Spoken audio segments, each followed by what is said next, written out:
Wow. Amazing. It's time. I seem a little sizzly than normal. Eggs with meat, congratulations on the first. Lago bun, hi. Jam, hi.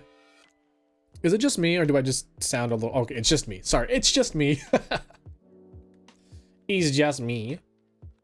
Hey guys, how's it going? It's tea time. I have myself a good old cup of coffee. A 12-ounce cup of coffee. I could have gone with 10 probably, but here I am.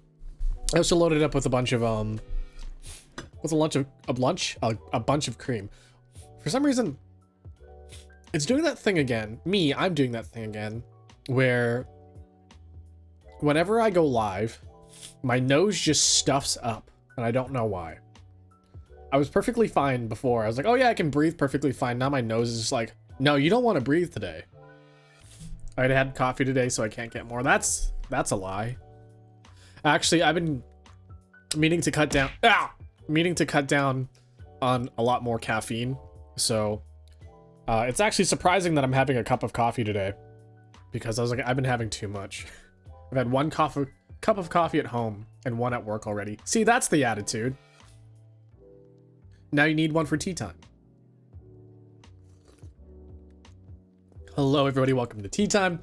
I'm your host, Akira Dolce. And as for tea time regulations, you must have something to drink. And if you don't, that's fine. You can drink your own spit for some reason. I limit to myself to 1 cup of coffee. See, that's smart. It could be very possible that I have hypertension because of the amount of caffeine I drink. Strawberry lemonade. That's good to hear. Strawberry lemonade is so good. But yeah, no, if you guys drink too much caffeine, there's a potential that you'll have hypertension in your blood, as well as like high blood pressure and a bunch of other stuff if you drink too much caffeine. But I think I was there, honestly. Tension in my... More likely than you think.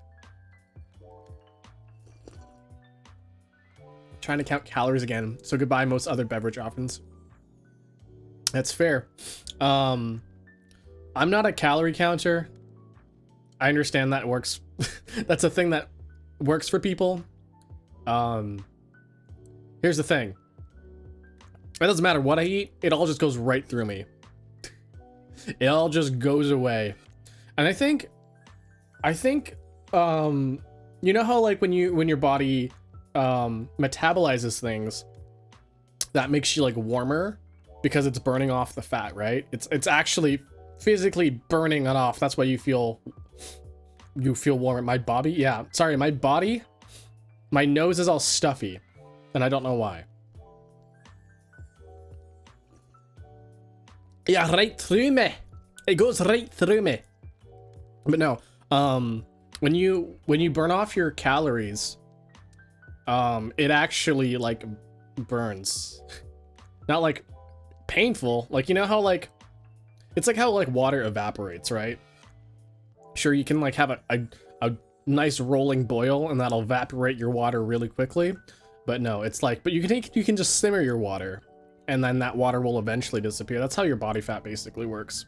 Or like, I won't say necessarily body fat, but body mass, I guess, because that can happen to your muscles too.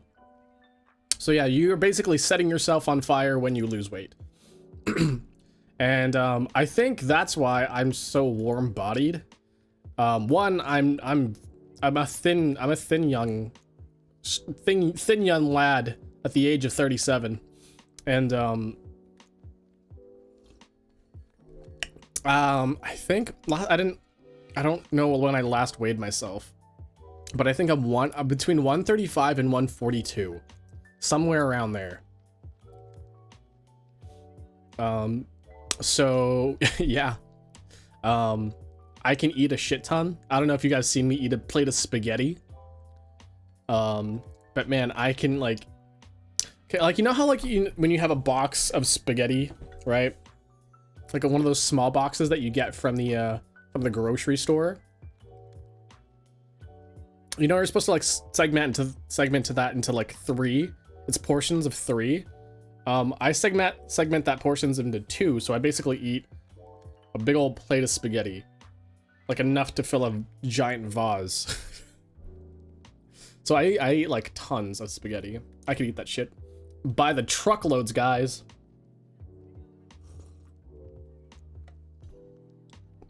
What does hypertension do? I don't know, actually. I just know that's one of the symptoms. Hypertension blood.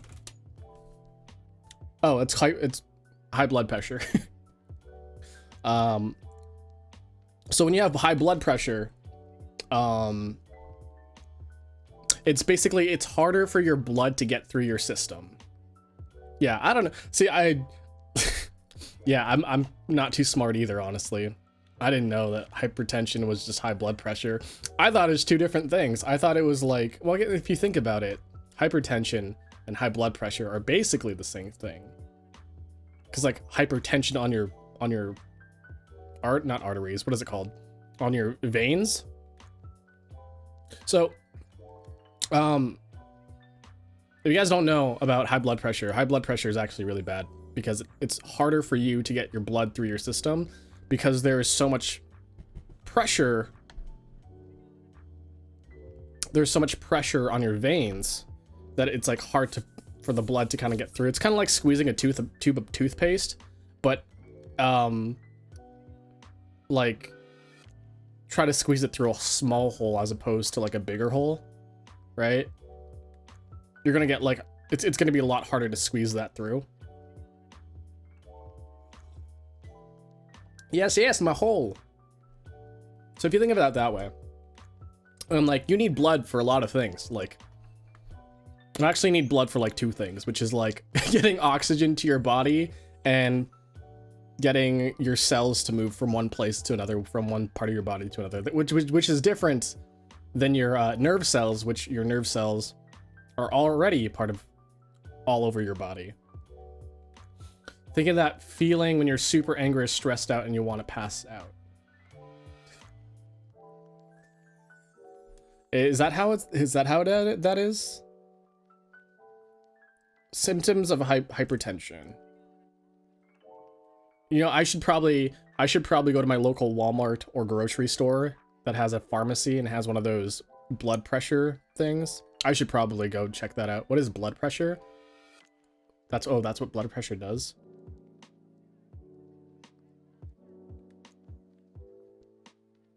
It makes you pass out?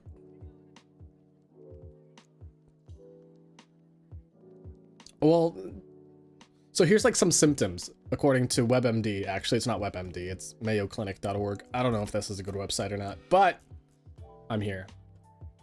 Makes you want to pass out.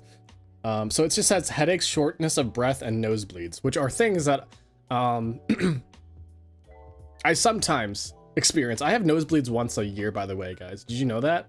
My nosebleeds once a year, and it's usually whenever winter hits because the cold air, the cold, dry air dries out the inside of my nose. Okay. So it makes you want to pass out. I guess like that's a severe case. You can have high blood pressure for years without any symptoms, which I'm kind of concerned about right now, honestly.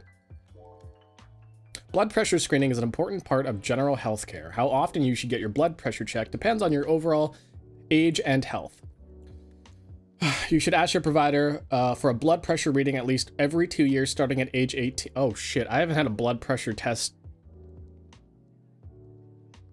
since like I was 18. Yeah, okay. Eggs, do you suffer from hypertension sometimes? You seem to know a lot. This just curious, because like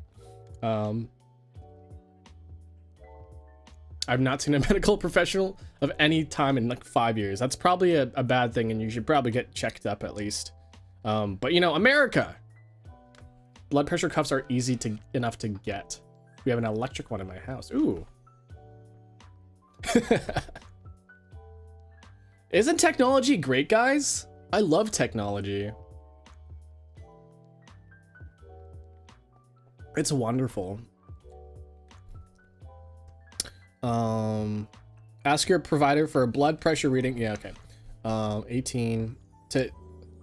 If you're age 40 or older, or 18 to 39 with a high risk of blood pressure, ask a doctor for a blood pressure check every year. Your healthcare provider will likely recommend more frequent readings if you have a high blood pressure or risk factors for heart disease. Children ages 3 or older may have blood pressures measured as their yearly checkup. If you don't regularly see a care provider, you may be able to get free blood pressure screenings at a health resource fair or other locations in your community, like a Walmart. Occasionally I have extreme anxiety, depression, plus I'm not exactly the best household for less stress.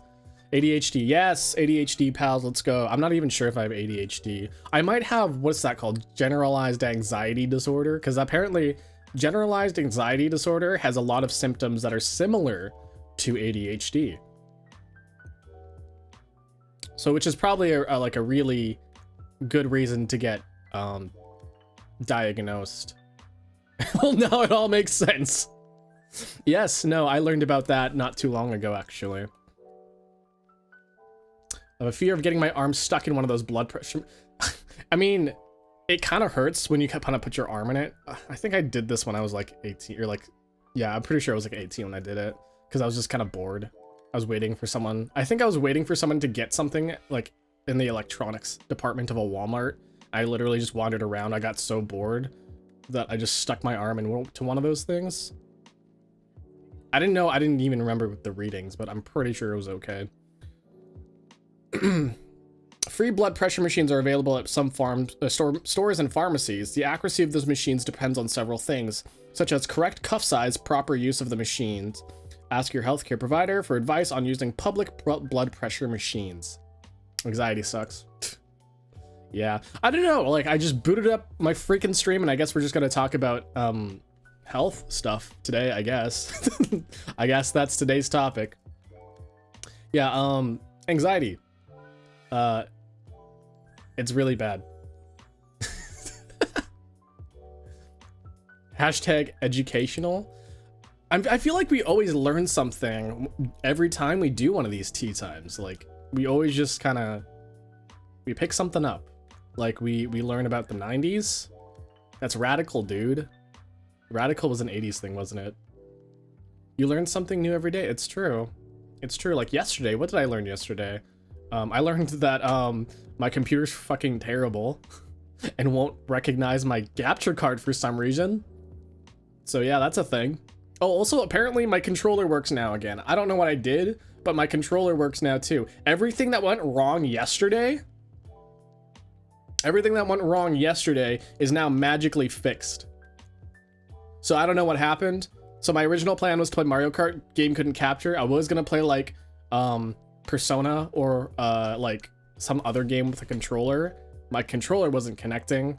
And then I had issues with my Stream Deck and I was like, you know what? I'm just gonna play Raft because that requires nothing but a mouse and keyboard and me to play the game. So yeah. I don't know what happened there. I guess I didn't really learn anything that day. But I guess I learned something. I learned that I can't trust myself. Okay, can we see like a random page? Is there like a random page? Diseases and conditions, A through Z. Hey, do you guys want to learn about a condition today? I'm gonna pick a random one. Male breast cancer, that sounds pretty interesting. Measles, melanoma, meningitis.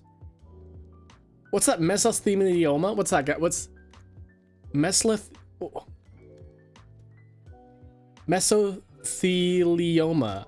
I hear this one. This is like the one that's in the health commercials, right? If you or a loved one suffers from mesothelioma, you may be compensated. You may be eligible for compensation. Is that a lung thing? Probably. Let's find out, shall we? This one's hard to say. Malignant mesothelioma is a type of it's a cancer that occurs within the thin layer of tissue that covers the majority of your internal organs. Sorry, the mesothelium. Mesothelioma is an aggressive and deadly form of cancer. Mesothelioma treatments are available, but for many people with wow, this is I picked the wrong thing, guys. Mesothelioma, a cure isn't possible. That's terrible. Doctors divide mesothelioma into different types based on what the part of the mesothelioma. My mouth is gonna hurt after this. Is affected. Mesothelioma most often affects the tissues that surround the lungs. There you go. The lung thing. It's the lung thing. Also known as the pleura. This type of is called pleural mesothelioma. Other rare types of mesothelioma affect tissues in the abdomen, the peritoneal mesothelioma around the heart, and around the testicles.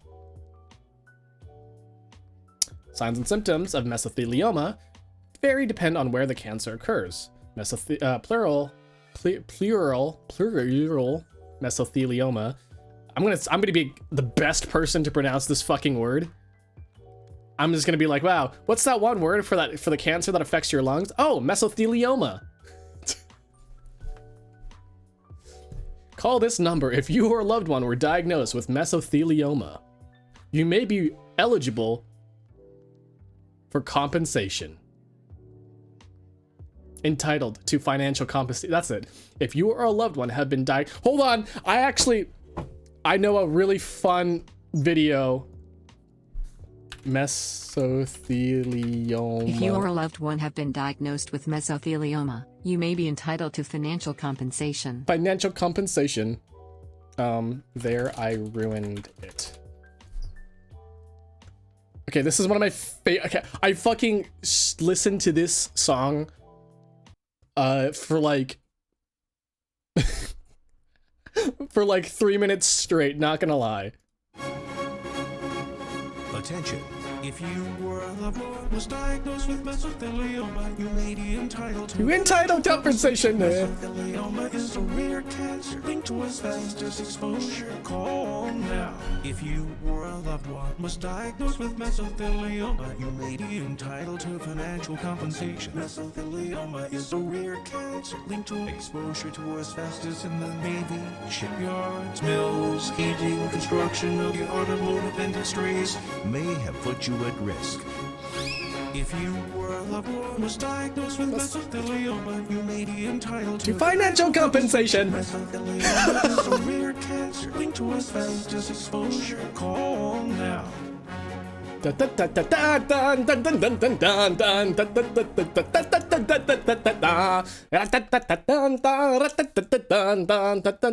Financial compensation. One more time.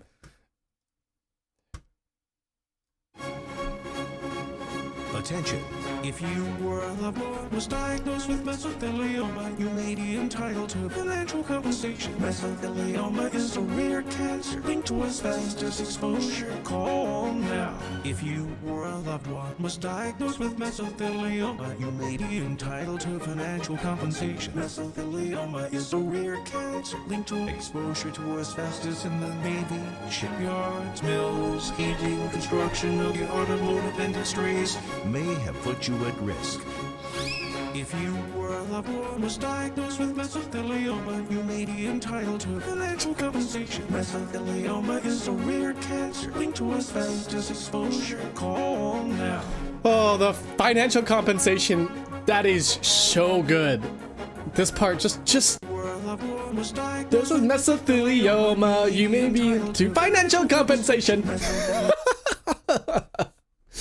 That is such financial compensation. Oh, that's so good. I want to put that in a song myself.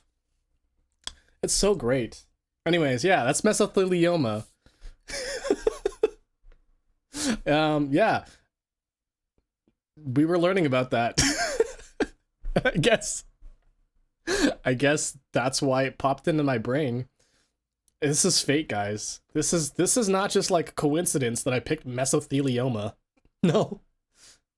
It's probably subconsciously it was leading me to mesothelioma on this website here. Pity the confusion of anyone showing up. Nah, nah, nah. This is the Dolce experience. Hello, hello. Welcome. Anyways, pleural mesothelioma. Mesothelioma, which affects the tissues surrounding the lungs and causes signs of symptoms that may include chest pain, painful coughing, shortness of breath, unusual lumps of tissue underneath the skin on your chest. Ooh, unexplained weight loss. Peritoneal mesothelioma. Wow, I can't do it now. Mesothelioma. Peritoneal mesothelioma occurs in the tissue on the abdomen and causes sign of symptoms that may include abdominal pain, abdominal swelling, nausea. I've got the song in my head now, guys. it's not leaving my brain. Unexpected weight loss. Good. Listen, you guys need to, if you need to like to find the song, just search mesothelioma can. It's on YouTube. It's by There I Ruined It, which honestly, they're a really good channel. Signs and symptoms of other types of mesothelioma are unclear, since these forms of disease are very rare. Precardial mesothelioma, which affects the tissue around that surrounds the heart, can cause signs and symptoms such as breathing difficulty and chest pains. Wow, you know what? A lot of this sounds like COVID stuff. Difficulty breathing and chest pains. All right. Make sure that you test for COVID and mesothelioma. Was diagnosed with mesothelioma, you may be entitled to financial compensation.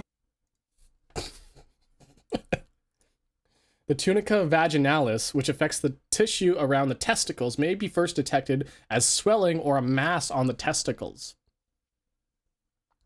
See your doctor when you have signs of symptoms that worry you. Signs and symptoms of mesothelioma aren't specific to this disease, and due to rarity of mesothelioma, there are more likely to be other related conditions. If any persisting signs and symptoms seem unusual or bothersome, ask your doctor to evaluate them.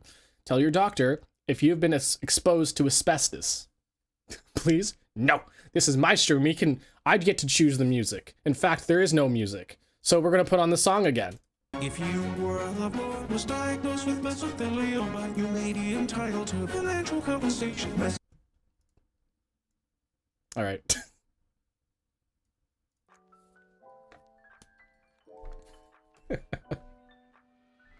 I should throw that song next onto my karaoke stream. Speaking about karaoke, I've been working on another song cover, guys. I've been working on a couple. One is actually for Jam here. That's almost done. We're just we're finishing up the fine tweaks of it, and yeah, I'm just gonna give you a good old shout out, Jam, just for good measure. Everyone go.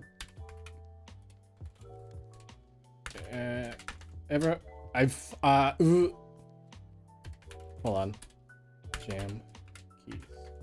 Okay. Everyone go follow Jam. Jam is I'm working on a project with Jam right now.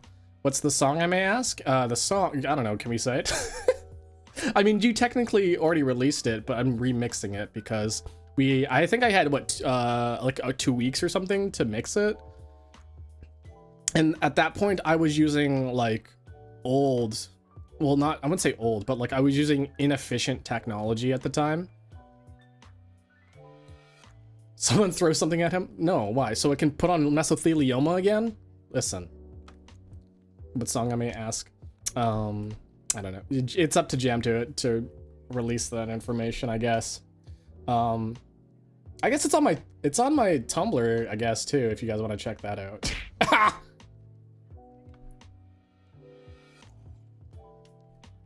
Throwing bikes in my store. Get out of here. But no. It's a whole bike. It's the one that Yosuke crashed into a pole and smacked his nads on. Yeah, so I'm if you guys been following me and my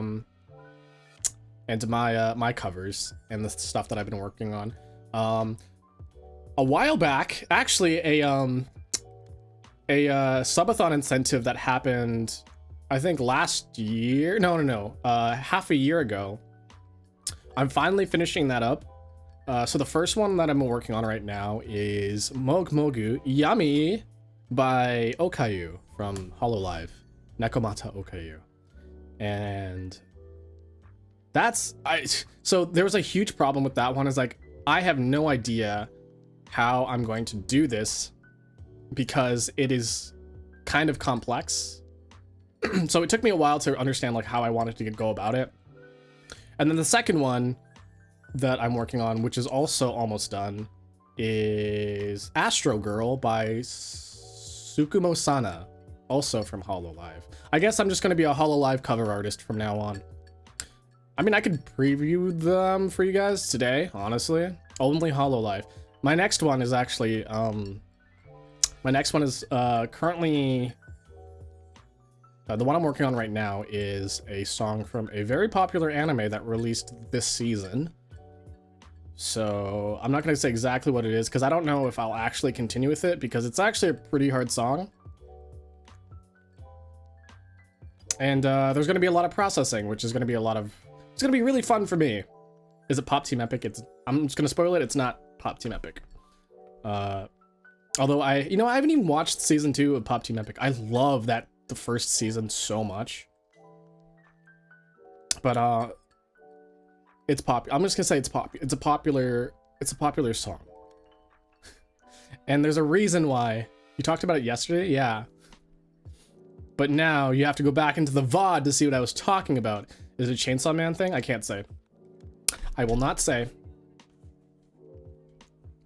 It could be Chainsaw Man. It could be Spy Family. It could be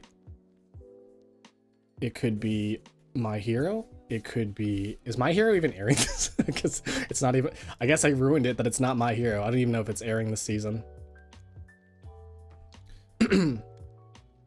It could be Bochi. It could be anything. Wow. Who knows? Yeah, if I ever get work on it done, I will show you. But I'll probably show you guys what I've got so far with the 2 songs that I've gotten done so far, because they're pretty much done. I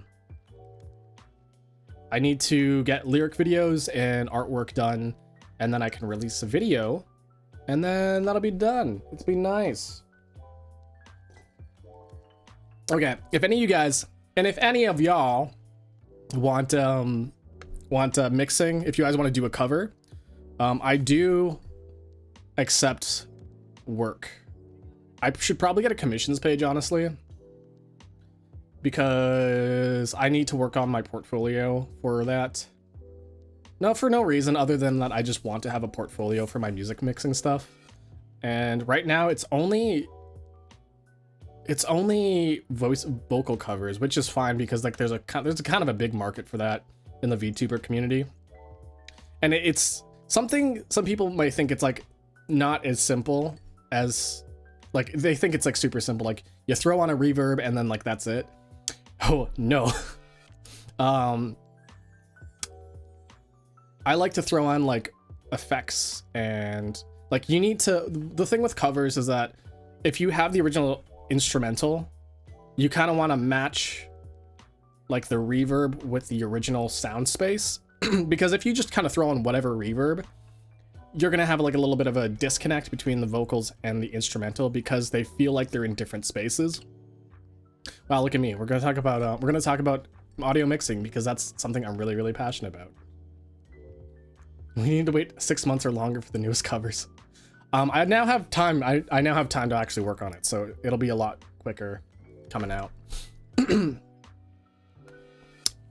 Yeah, but you can't. There's like a disconnect if you don't know what you're doing. So for the one that I'm working on with Jam, so one issue that came up when I showed off one of the drafts was like, Jam was like, oh, I feel like it's a little thin compared to the instrumental. And she was right. I didn't push a lot of the other frequencies enough. But the thing is that her song is from the 90s, which has a little bit of a lo-fi feel to it. So that's something I wanted to get, but it's like it was too lo-fi is the thing. And so I kind of made adjustments for that. And yeah, it's freaking hard. And if you don't have like a good ear for it too, like you don't really know what you need to really look for. And the funny thing is that like when you are listening to this, a lot of people are like, hey, do you want to listen to my mix and see what I got so far? A lot of them will say, I have no idea what I should be listening for. And the thing is like, you want those types of people listening to your stuff. And this goes for anything that is art related.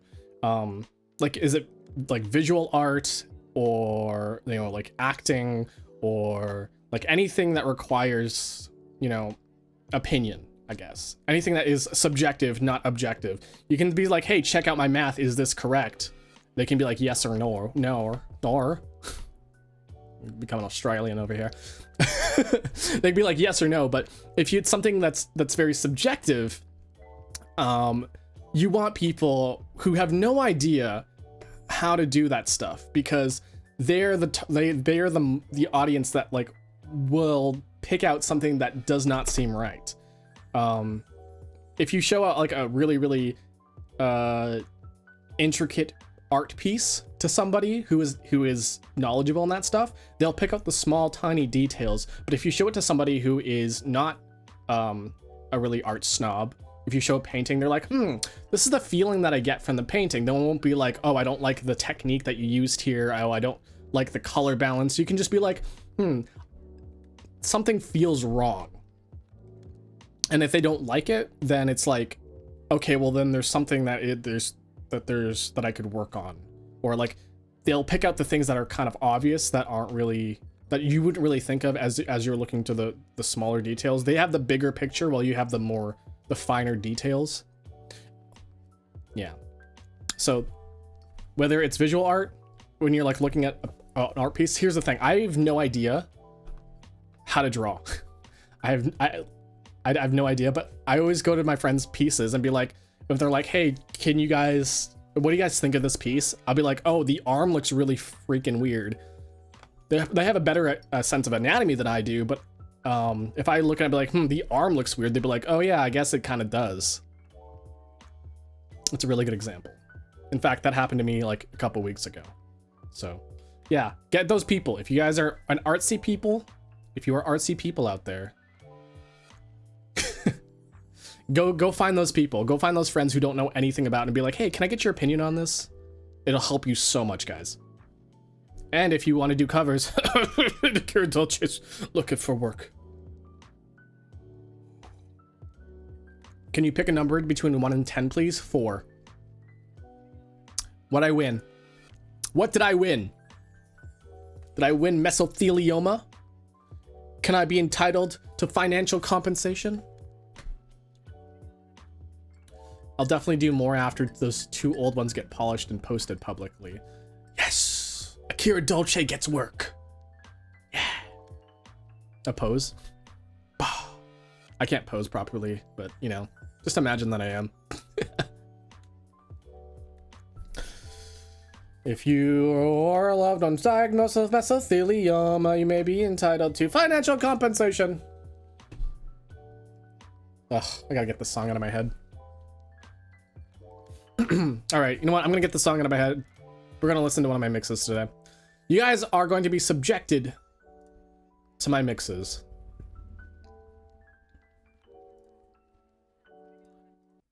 This is Jam's mix. I'm not looking for that one. If your loved one was diagnosed with mesothelioma, you may be entitled to financial compensation. This was never tea time. This is, hey, listen to my bullshit. Okay. Mog yummy. So this one's still a work in progress. There are things about it that I don't like, which I won't tell you because I want to get your honest opinions.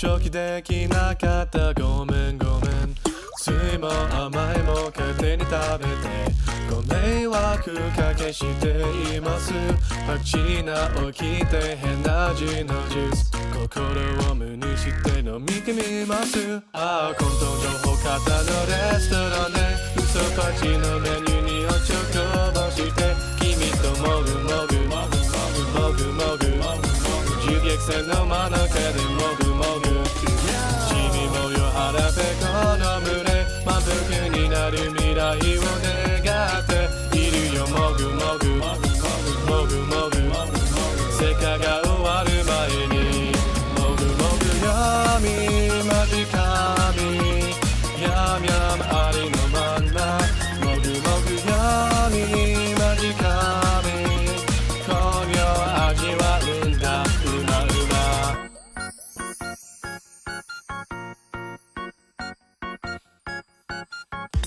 リドムソのミルフィーユサンドときめき棒の踊るソース大雑把な味付けを目に見てよ美味しくなったら OKOK いいも悪いもいっぱい食べて汚れた口元拭いますおにぎりピザケーキ豪華なフルコース罠を疑い気をつけますああもうそ流言非業のバイキングで毒入りと絶品料理より分けて君ともぐもぐもぐもぐ助け身の教室でもぐもぐ君もよ晴れてこの群れ仲のいい君の息残れたらいいなもぐもぐもぐもぐ数年後もこの場所でもぐもぐ闇間近み今夜の晩ご飯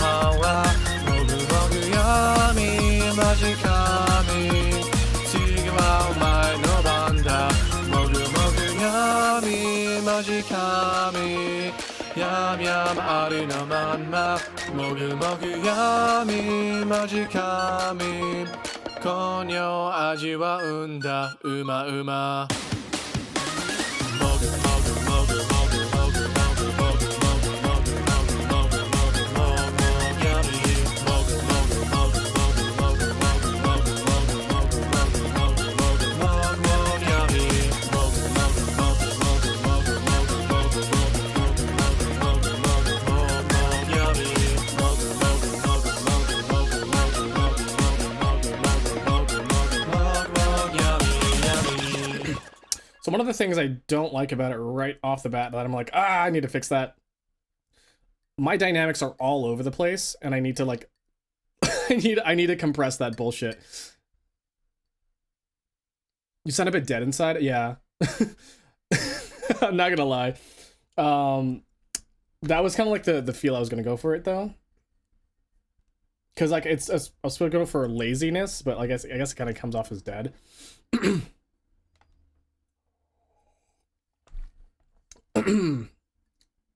Yeah, but the dynamics by itself, I do not like it.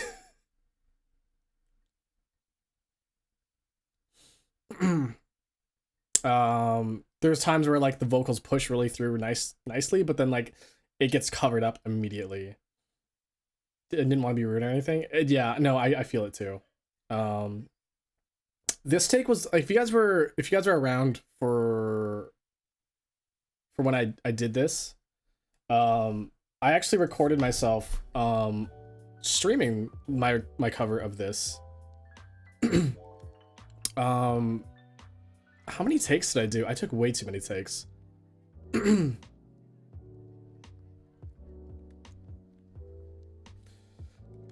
then there's another one. There's another one I did. Astro Girl. I don't know how that one sounds. I don't even remember what I sound like for that one.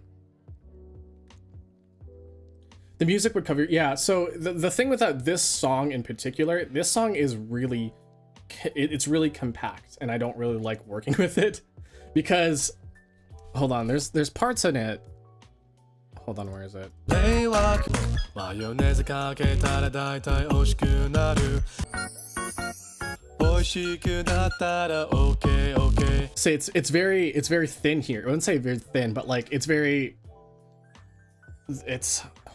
not as compact in this area. But the moment you go into the chorus, 満腹になる未来間近にやみゃま君が泣いても like you hear that difference. It's so dense. I guess the word is dense there.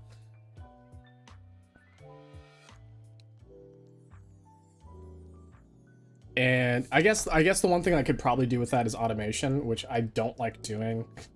But you have to, I guess. The song is carried by a lot of the background, and I don't really. Okay, this is the one that was like the incentive, like, hey, pick my song cover. No one said anything, and then because my cool streamer was like, do Mog Mog Yummy, because I was singing it during the stream.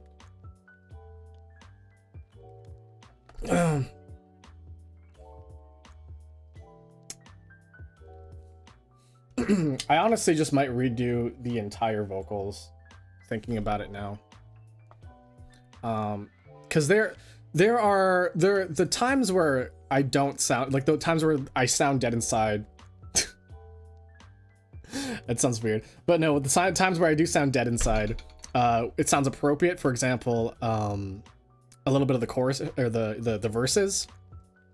I feel like it fits there, but it doesn't translate well when the chorus, because the chorus is really heavy. It's really dense. So I think honestly might redo.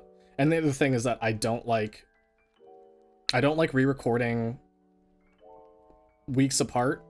And then this is actually months apart. So the sound quality is going to be really different, because I don't remember how far it was from the mic. I don't know what position the mic was in compared to me, which is all things you need to take into account. What is my Astro Girl? Oh, that's right. I don't have. Okay, so here's the funny thing about the Astro Girl one. So the Astro Girl one, I could not actually get it recorded properly because I was using Adobe Audition at the time, which doesn't play well with a lot of VSTs and stuff like that. So I had to record it.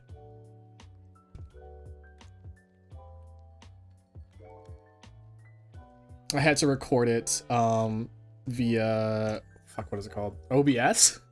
I had to record it on OBS.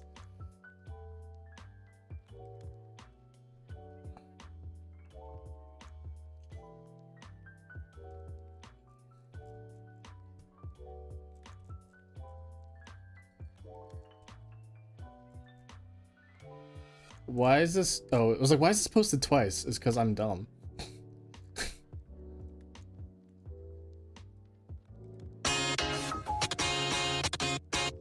So this song I feel is not as not as dense. It is somewhat dense, but it has a spacey feel to it.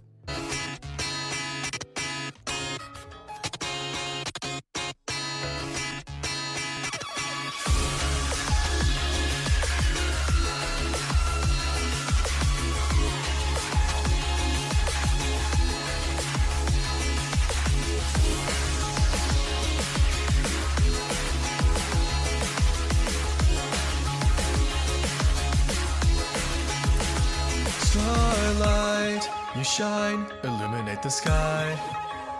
The endless void reminds me of eons go by. An astral girl watching galaxies rise and fall, wondering the meaning of it all. Till like a comet you came into my orbit, I know I'm not alone. I'm not alone.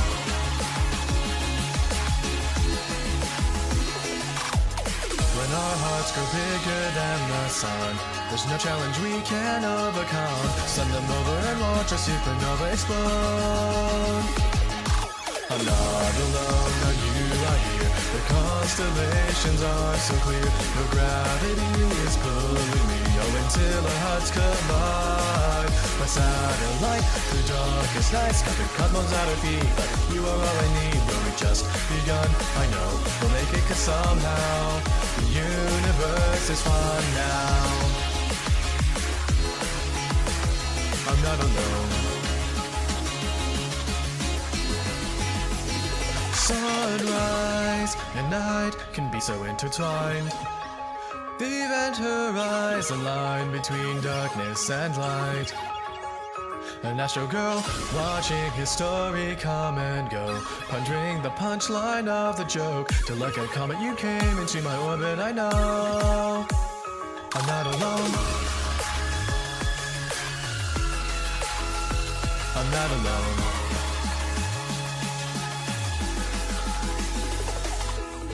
When our hearts grow bigger than the sun, there's no challenge we can overcome. Send them over and watch a supernova explode. I'm not alone, now you are here. The constellations are so clear. Infinity sounds good to me as long as you are by my side. The Milky Way's not far away, and love travels faster than the speed of light. Let's go, I know we'll make it good somehow. The universe is fun now. I'm not alone.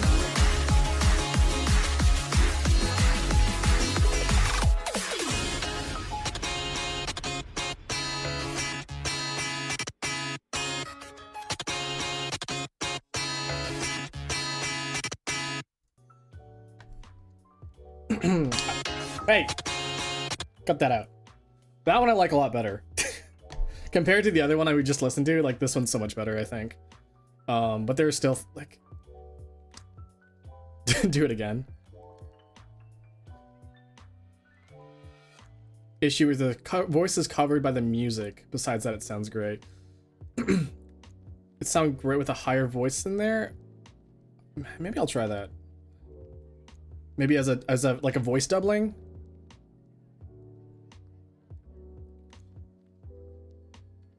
I don't think my voice gets covered too much, honestly. Like it is a little dense around the choruses again. I think that's just the nature of choruses and hooks, by the way. But I don't really know how I would really work with that other than automating my voice, but yeah, I'm not sure. Kind of make it sound like a duet.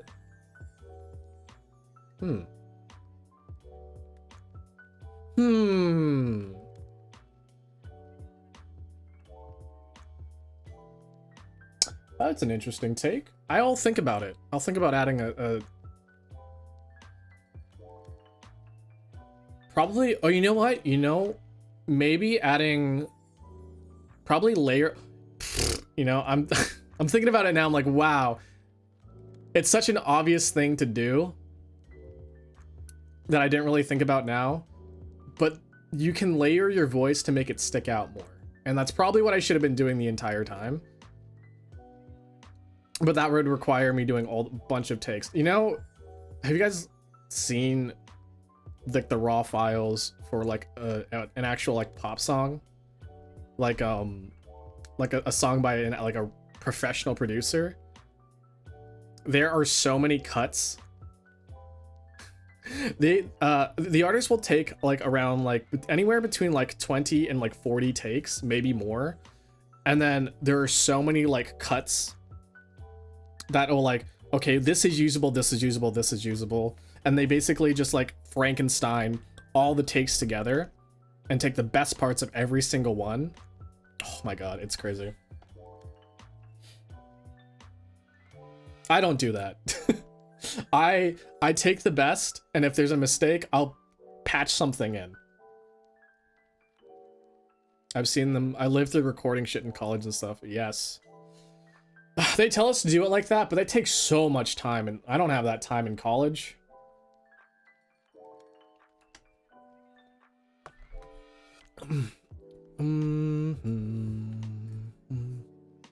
But yeah, those are the songs that are like really close to done.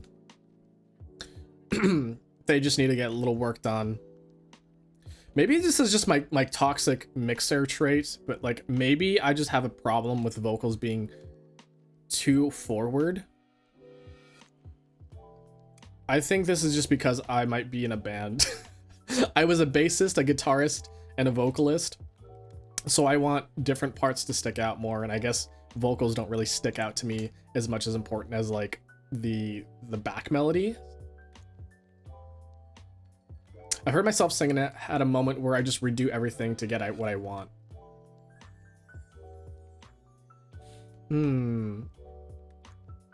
Okay, so in a recording studio setting, and this is apparently standard because you know people just want to make it convoluted and stuff. I always want to make sure to have vocals be prominent. See, it's probably my toxic mixing trait, which I need to probably get over.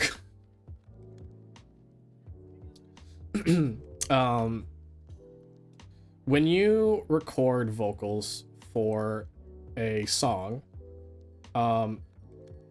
they loop the song over and over. And what your mindset should be while you're doing every single take, which may be anywhere between 20 and 40 takes, is that you want to get something that's usable somewhere. And if you feel like you nailed something somewhere else, you'll take the second take or the third take or the fourth take to be like, I'm going to nail this part specifically. I'm going to nail this part specifically. I'm going to nail this part specifically. Just like voice acting? Does voice acting do that? Oh yeah, I guess they do, yeah. They're like, they have you record the same line like 10 times. They usually do it less times because like you've got a whole freaking script in front of you. But you deliver the line 10 different ways. You stress certain words, you pronounce words differently, you stress different lines, you know, that sort of thing. Man, I miss college. I want to go back. I feel like I didn't learn enough. I need to go back and get some more knowledge. Akira goes to college to get more knowledge.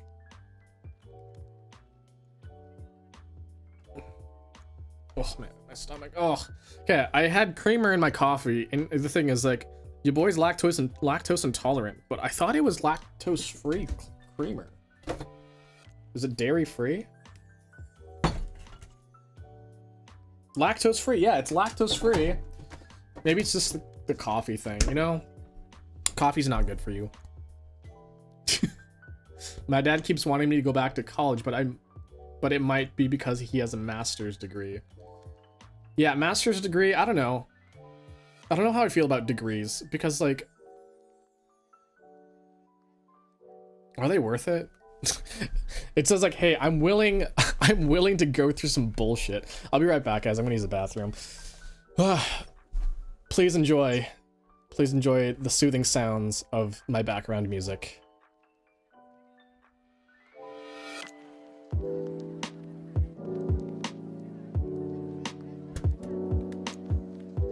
Of me pissing? No. Do you want to listen to me piss? Pissing all by yourself, handsome?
Bah.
Hello, I'm back.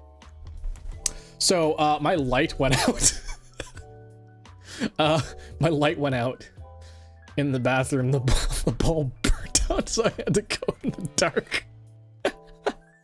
Listen,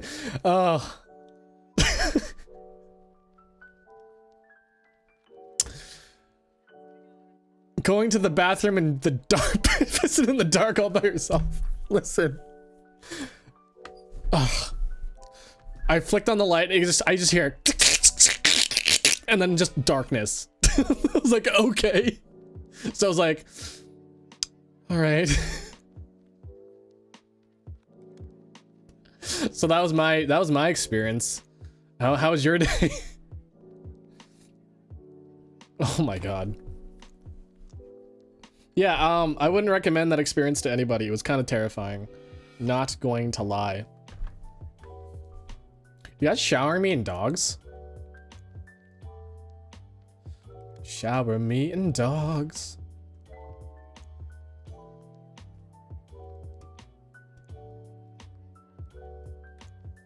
Bark? Ah! Hi, doggy. Yeah, that's right, doggy. Lover was diagnosed with mesothelioma. You may be entitled to financial compensation. There we go.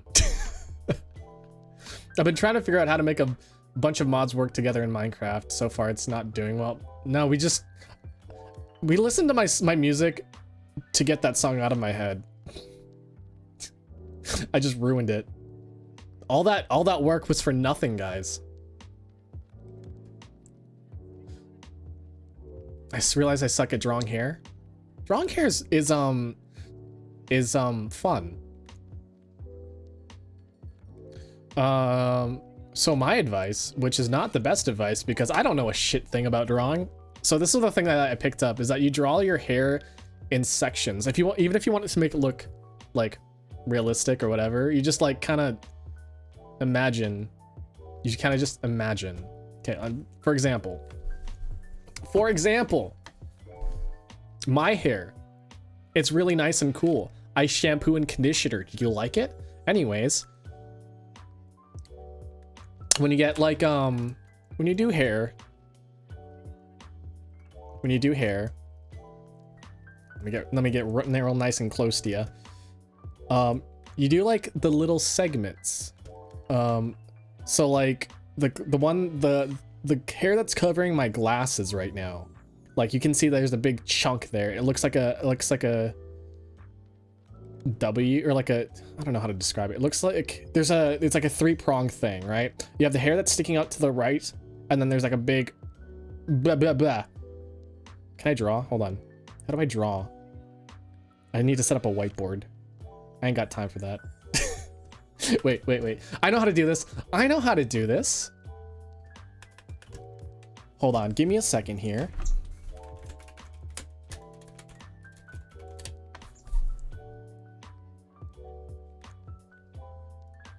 Give me a second.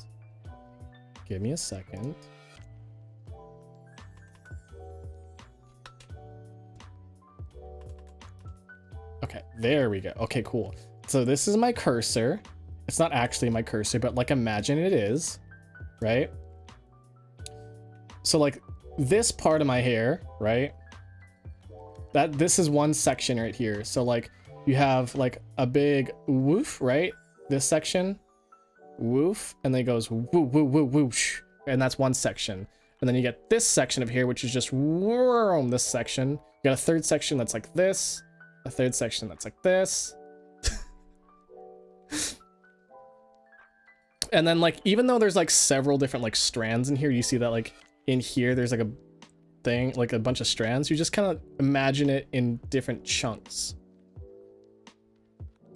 Like even the side here, where my ear is right there. That's another chunk. And you just think of hair in like chunks. There's a general shape. I told you, I'm a fucking genius when it comes to explaining art. I've taken some art lessons, but like I'm a genius. Yeah. Bum bum. And then like, I don't know. But yeah, they all stem from like, they come from this area here, and they just go womp, womp, womp. And that's as far as I get it, as I understand. They have an origin and then they have a destination. That's basically it as far as from what I understand. A womp, a womp. Yeah, it's me. Okay, let's get back to back to regular scheduled Dolce. Right there. There we go. Your regularly scheduled Dolce. I'm a fucking genius when it comes. Did I just really say that? Did I really say that?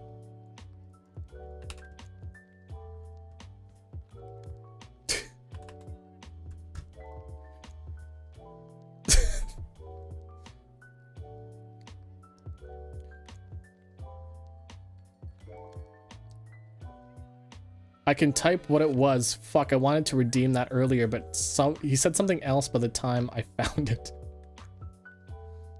Listen. Don't hurt me. I'm your local barista. I haven't done anything bad. Ha ha ha. Don't drink the coffee.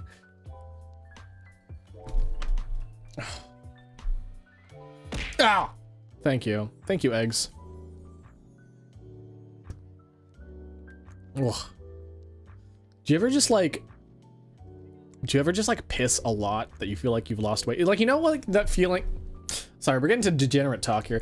Do you ever have that feeling wherever like you use the bathroom, it's a number 2, and you've like done so much number 2 that you feel like you've lost weight? But like, imagine the piss version of that. Like, have you ever pissed so much that you felt like you lost weight?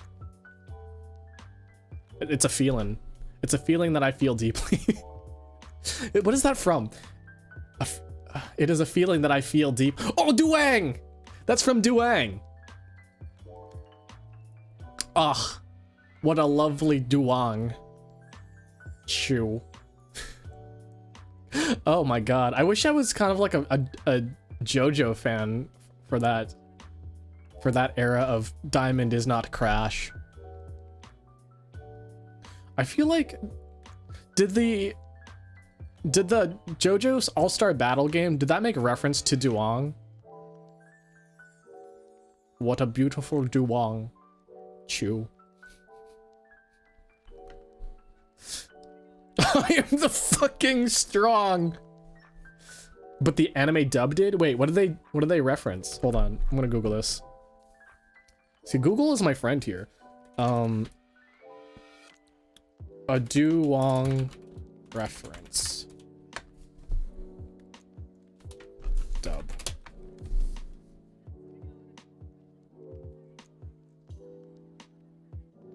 Did they?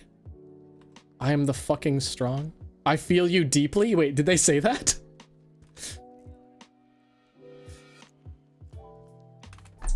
A feeling I feel deep.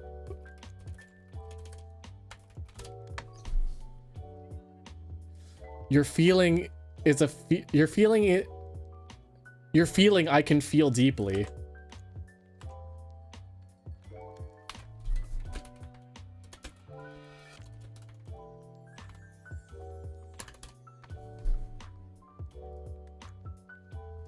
I feel you deeply. I feel your feeling is a feeling I can feel deeply. I feel you deeply, dub? Wait, is this actually it? Yeah, I totally feel what you're saying on that one, my man. I feel you deeply. I feel you deeply. Who does? Oh, isn't the Josuke? Dub voice. Didn't Josuke's dub voice pass away? Billy passed away. I forgot about that. Oh, now I'm sad. Now I'm sad. I just want to listen to his voice. I guess that's kind of like bittersweet now that I think about it. I'm sorry. I'm sorry. I thought about it and I'm like, wow. I was like, I was looking at Josuke Higashikata. I was like, there's something about that boy that I should be feeling deeply right now. It's a feeling I feel deeply, guys. By talking about urine. You're in trouble. Which is something I have, apparently. Because now my light switch is broken. One of my light switch, my light bulb went out.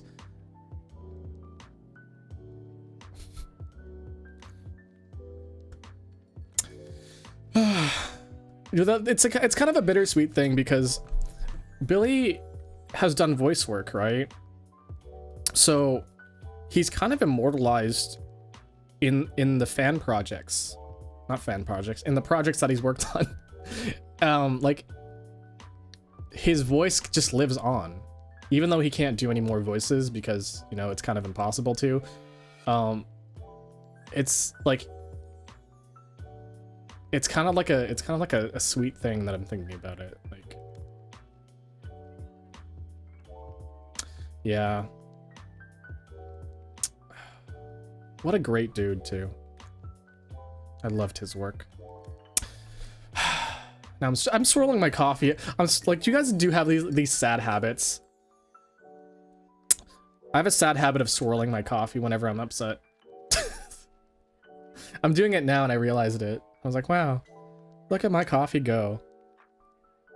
Hooked on a feeling, but it's about piss. How do you feel about piss? Listen, we talked about golden showers yesterday too. Stress eating? Ooh, yeah. Stress eating's bad. Stress does a wonder. No, it just wonders to the human body, doesn't it? Stress eating. Man. So that's one thing that I think is really, really, really like important is having a good relationship with food.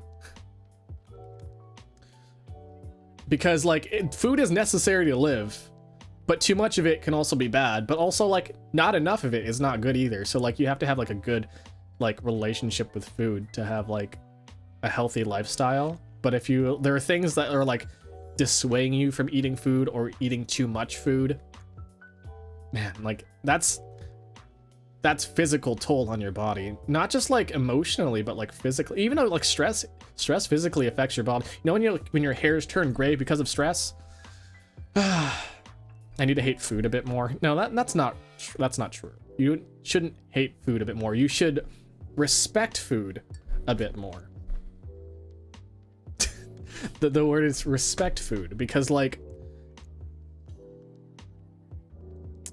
I don't know where I was going with this. Really. What is your opinion on piss? It's yellow. Sometimes it's not yellow. Sometimes it's like orange if you eat too much beets. Sometimes it gets like a reddish color. It's kind of weird. Do you think piss is weird? Did you know piss is part blood? Anyways, we talked about this yesterday. Why do we talk about piss a lot in the stream? It is an enigma. Do you guys like my poster? I should actually get like a poster like this in like my room or something. Fish pot of coffee. I'm pretty sure Prismaya would freaking love it if I got a poster like this. Or better yet, I need fan art of me looking like this with the text, does anyone want some offie? Just made a fresh pot of coffee.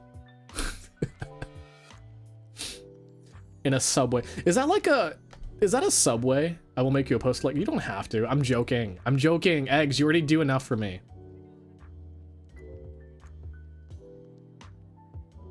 You're the one that comically went to piss and probably screamed in the dark. No, I didn't scream in the dark.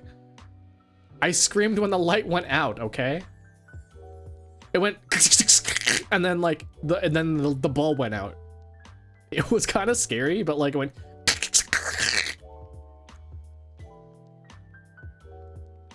If you were nearby, I would print that in laminate. No, okay, no. Jam. Also known as Celeste. Print that out. No, please, please print this out and give it to me. Give it to Mika, please. She will love it. She's visiting. She's visiting between like the 4th and the 8th or something. Please give it to her. Yes, please, please, please. We made Bones a custom deep fried monkey meme that I printed and laminated as for him as a gift once.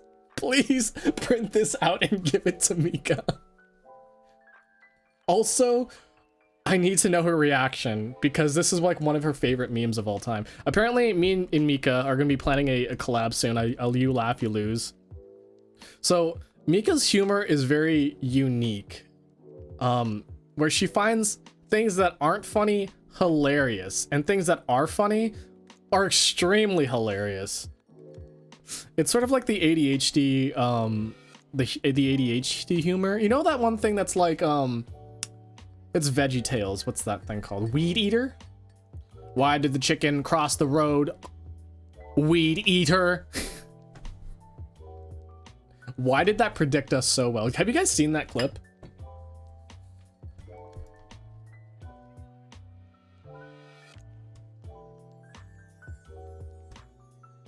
Hold on, let me see if I can open up.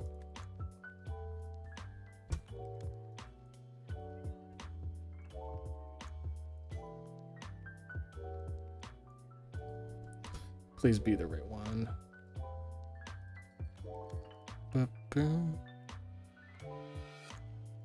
Why is it doing that? Why is it doing that? Properties. Okay.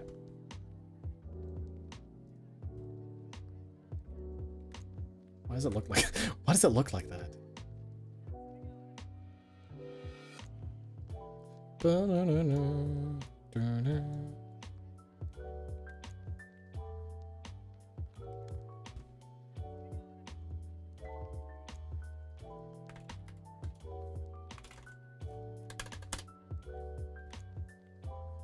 In the future, entertainment will be randomly generated. Randomly generated? Randomly generated. What better way to achieve the unexpected? I've seen the future, Bob, and the future is autotainment. Hi, Rusty. Hi, Ventrilomatic. Hi, Larry. Hi, Bob. Greetings. Hey, those are robots. Affirmative. Not only that, but these guys represent the hosts of the future. Unlike AI us, generated their humor humor. can be truly randomly generated. Right, guys? Why did the chicken cross the road? I don't know. Why did the chicken cross the road? Weed eater. Now that's funny. That doesn't make any sense. It's funny because it's unexpected. Well, whatever happened to it's funny because it's true? 2 + 2 = 4 is true, but not funny. Guys? What is the solution to the equation 2 + 2? I don't know. What does 2 + 2 equal? Weed eater. That's a good one. Like seriously. That's us. That's us as a society.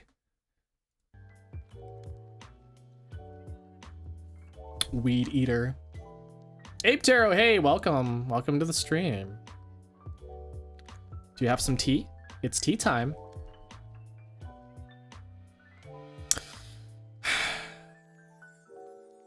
So there was a weird parallel. Not say parallel. What's the word I'm looking for? I'm no tea, but I took an aspirin with water. Wow, spicy water. I guess that's carbonated water, huh? Spicy water? To avoid muscle strain tomorrow. What are you doing tomorrow? What are you doing to do muscle strain? But apparently this is a thing, like, the older generation likes jokes that have, like, a, that have, like, that have a wittiness to it, like a slide sort of humor to it. Sly humor to it. So, like, they value things more like wordplay and, like, I don't know. Listen, I'm not a boomer, so I don't really know. But, like, things that are, like, that go against the grain, not against the grain, but, like, that it's, like, expected but unexpected, I guess. Like, are you describing Japanese comedy? No, like, boomer comedy. Like, there's a, like, an older generation compared to a new generation and their taste in comedy. They like clever things.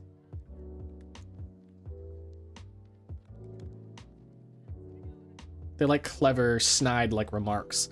And then whereas Zoomers, they're like, I like things that are just wacky and just don't even, or that are nonsensical. Older people humor is very dirty. Get with the times, old people. Japanese comedy isn't really my vibe. I kind of get Japanese humor. I don't get the Japanese humor that makes makes jokes at the expense of the other person's comfortableness. I don't like jokes that make people uncomfortable. For example, like I would say that makes people uncomfortable unwillingly. So, like, if you just make fun of somebody and everyone's like, ha, ha, ha, ha, and everyone's like, haha, it's so funny, and the other person's like, hey, yeah, this is great. I'm not into that. I'm like, I just kind of feel bad for the other person. But when the other person is willingly putting themselves in a situation where they want to feel bad, then it's like, yeah, it's fine.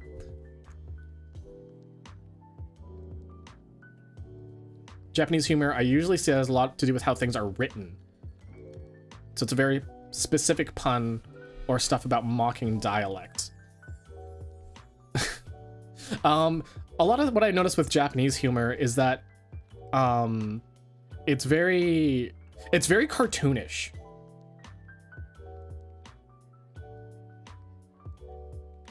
What's that one game? Matsumoto Auto.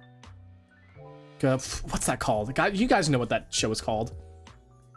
Fuck. It's gonna bother me. Somebody has to say it. Gaki no Tsukai, thank you. Gaki no Tsukai is like the one that's like wacky people doing wacky things.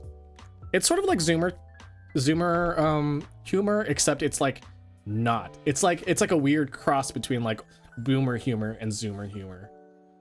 Because like it's just mean and cruel, but also it's just like, whoa, whoa, yeah, damn, that's crazy. Damn, that's crazy. It's the one that's probably the most palatable for a global audience.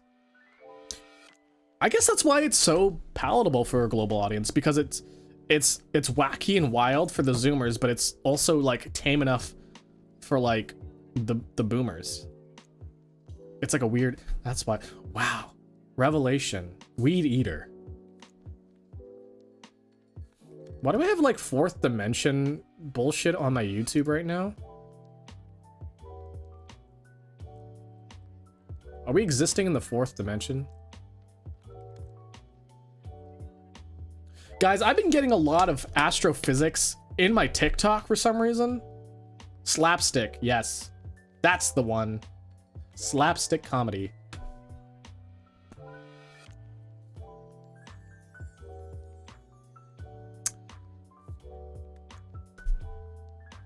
What was I gonna say about slapstick? Stoner comedies. Have you guys watched stoner comedies? Because those are like my jam, guys. YouTube's know you'll believe anything after VeggieTales. Did you guys know that the universe exists in 5 different ones? It's a universe within a universe. I like stoner humor depending on how it's done. So there's one stoner comedy that I think is absolutely great and it's so funny. Have you guys heard of the movie Hot Rod featuring Andy Samberg and a bunch of other guys? I just remember Andy Samberg. But Hot Rod is one of my favorite movies of all time, because it's one of those movies that just subverts your expectations, and it is so not professionally done, but in a professional standpoint. So like there are scenes where like there's a ton of continuity errors. Like there's a scene where like they're running away from a riot and they're like, man, you just, well, that just, what just happened there? Like the riot just kind of breaks out of nowhere. And then one of the characters is like, yeah, we just had to like get out of there, be safe, make sure that everything is okay. And we just, you know, gotta hope for the best. And he's holding a TV. But like the scene where they run on screen, he's not holding the TV at all. It's like, when did he get that TV? I watched Harold and Kumar movies. I'd say those are not palatable today. I never really liked the Harold and Kumar movies. I never did. Like, that's a bad stoner comedy. Like, I guess you could kind of argue that Mean Girls is sort of stoner comedy, but it's like, because like there are a lot of like subverted expectations in that movie. I guess that's the thing about stoner comedies, jock humor. I don't. Okay, any movie that has like haha drugs, Hangover, Pineapple Express, any of those like those, oh my god, we got wasted sort of movies, they're just not funny. They're not. They're just like, oh my god, all this crazy shit happens, and it's like, yeah, what? Damn. It's honestly, I'm like, damn, that's crazy. All those movies, I'm just like, damn, that's crazy, bro.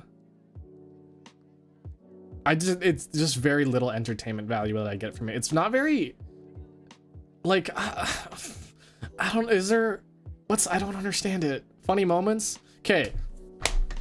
Something that really irritates me about The Hangover. Fuck, what's that guy's name? I don't know who he is. I don't know his name. I don't know what his name is, but he's got a doctorate. Apparently he has a doctorate in something. But he's the Asian guy that plays the funny Asian. Ken Jeong. Ken Jeong. Ken Jeong. Yeah, I don't like him. He's a great actor. He's funny. However, he typecasts himself as the funny Asian guy. People don't like that character. I don't like that character. I think, okay, so here's the thing, and I talk about this a lot because it's really, really important to me. But the funny Asian guy, it's a dumb trope. I don't like it. It's stupid because why do they think he's funny? Because he has a funny accent. That's like the main driving force of the funny Asian guy in American movies, is that he's a funny Asian guy because he has a funny Asian accent. I don't like Two Broke Girls because it's downright horrible. I've never seen that movie. Like, it irritates me so bad that the funny Asian guy trope is just a thing because there's an Asian guy, he speaks funny, and he acts weird. And that's the reason why I don't like the Gangnam Style guy. What's his name? Psy? I don't like Psy. Because he did the I'm a funny Asian guy thing. You see the music video for Gangnam Style. He's like, you know, there's a very flamboyant Asian guy. There's like, he's screaming into girls' asses.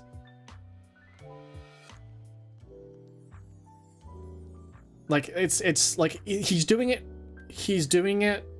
I don't think it was supposed to go global. Like, I don't know if it was a global thing. He was aiming to be global or to be viral or anything, but he's doing the Asian man, funny Asian man trope. Or maybe it's a society that just kind of threw that trope onto him and he just went with it, but I don't know. It mocked rich people who live that lifestyle. Okay, I can appreciate a little bit better knowing that now. But like it's still like you don't like Psy. That's so quirky. I'm not like other streamers. There's a guy who does that type of role, and he's just funny Asian guy who's short and has a small penis. And ironically, he's the voice actor for Lars on Steven Universe. Yeah, I don't know. As somebody who has Asian genetics, it's not funny. It never will be funny because it's honestly racist. That's it. It's just racist. And it's sort of like when they hire East Indian to play the guy who drives the cab or is the gas station attendant. Like, it's just not okay. Listen, there are tons of just like white guys, teenage white boys running gas stations because like it's a entry-level job. Just make it some awkward acne-ridden white boy.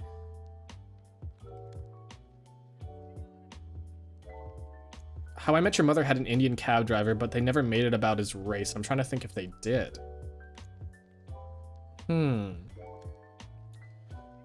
It's one thing to be typecasted.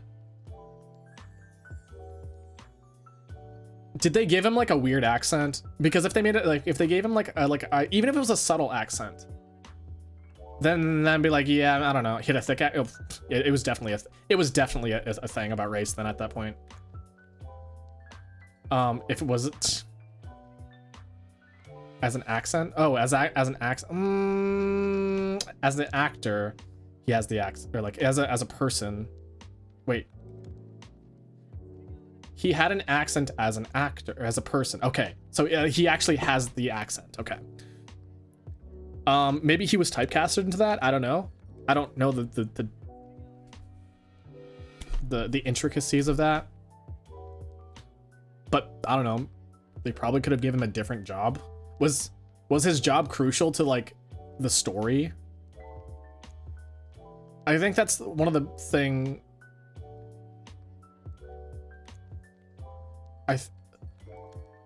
It's like if it's just written in a way that like, oh, he's Indian, therefore he should have an Indian stereotype job. I think that's a little. He was just a taxi driver? Okay, well then. I don't know. Ixcadrill, hi, welcome. Welcome to the stream. They would see him and be all fond of seeing him. I would say it's iffy. It's a little eh.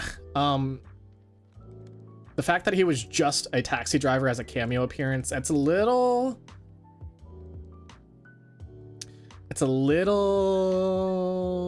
stereotypy, a little typecasty. I don't know. Did it have to be there?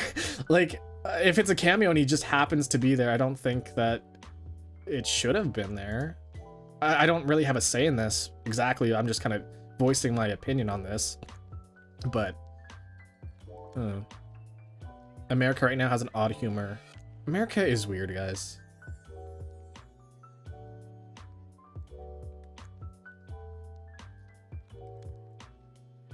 He became a mainstay. Raj from Big Bang Theory put in an accent and felt terrible. Yeah, don't do that. Don't put on an accent just because, like, oh, you're typecasting. Listen, if you're gonna play like a genius character, and you like, if you're like an Indian that was born in America that doesn't have the accent, don't use it. It's fine. America has evolved. Listen, I have Asian genetics. I cannot speak a single Asian language fluently. I am 100% Asian. I don't know if I should exclude.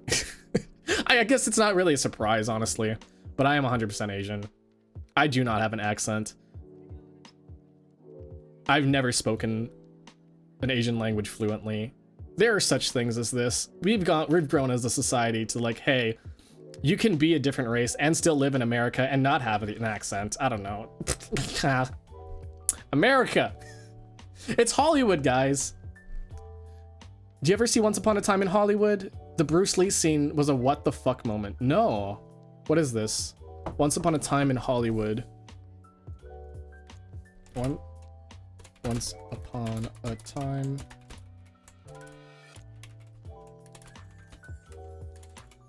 Bruce Lee. Quentin Tarantino. Okay, well, first off, I have a couple things wrong that I don't like about Quentin Tarantino, but I won't get into that. Let's see. Quentin Tarantino tells critics of Bruce Lee portrayal in Once Upon a Time in Hollywood to suck a dick.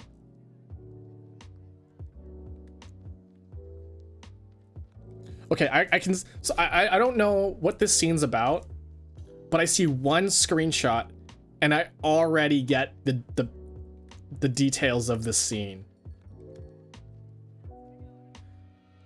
I'm looking at his face, I'm looking at his pose. I can 100% tell what's going on here.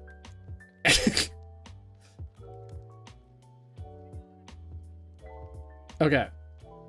I don't really know what Bruce Lee was like, but I just wrote it for my movie, but that shouldn't be taken how he really was. Okay, so there are... Okay, I'm thinking about that. I'm thinking about that quote right now. I don't really know what Bruce Lee was like. I just wrote it for my movie, but that shouldn't be taken how it really was. Then you shouldn't write it in. If you don't know anything about it and you're bastardizing it, don't do it. I don't know. I just think that's a kind of a thing. I don't know how we got into like the term of racism here now. we went from mesothelioma to racism, guys. Ah, tea time. I love it. Tarantino did a good job with Hateful Eight. I've yet to watch Once Upon a Time in Hollywood, but I told the main character was a Gary Stu who fights Bruce Lee, and the people who thought Bruce Lee was arrogant as a movie star say the movie is accurate.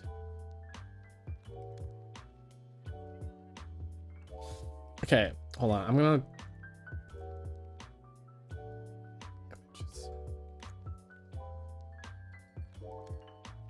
Okay, so upon further inspection,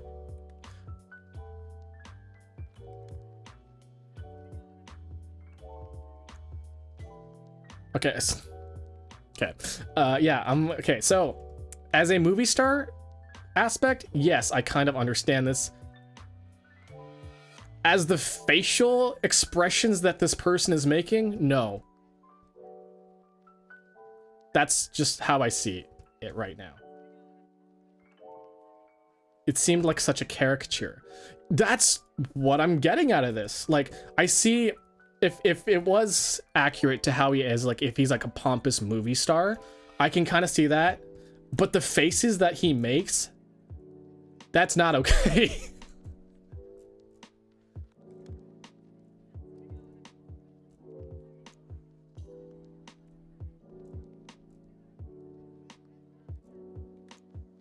Yeah, I'm not liking that.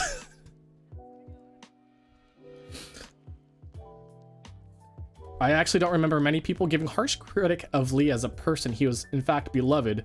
So it's interesting seeing this movie bringing this to light. But it's not like I was thrilled. I just thought it was surprising. Bruce Lee is repeating... The Bruce Lee is just repeating actual things that is said by IRL Bruce Lee. But it lacks any insight to who Bruce Lee was. Could always be that people who wanted to use his brand for marketing. That's another thing I don't like. Marketing. Dead people. Marketing. Don't market with dead people's names. Don't do it. It's not good. That's a different story, though. However, this thing that I have no idea about, which I have no basis in which I should be off of first impressions, and honestly, I don't have any reason to be mad about it right now because I've not seen this movie or seen this scene, but off of first impressions, I'll be like, eh. Have to drive home from work. Have a safe drive, Jam. Racist stereotypes, though.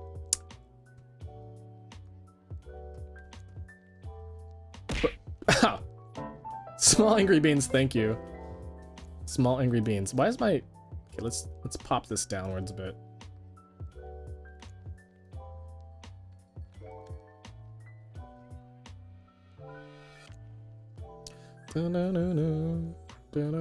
I guess this is just this poster that is on my thing right here. I guess this is just going to be a staple from now on. It's just going to exist there.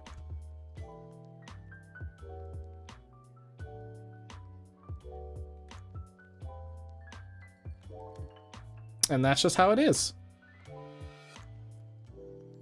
Oh, like Stan Lee? Oh, the Stan Lee stuff gets me so... Makes me angry. Stan Lee gets... Oh, listen! We're just talking about badly aged movies with... Yeah. Tea time, guys. Tea time.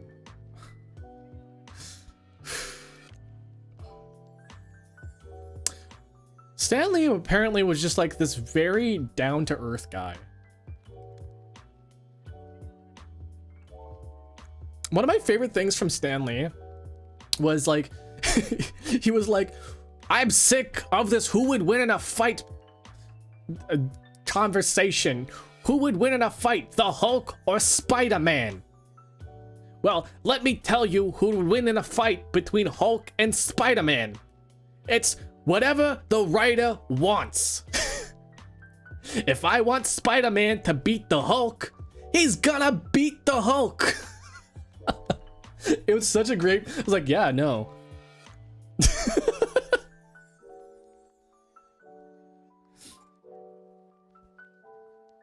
It was just a great...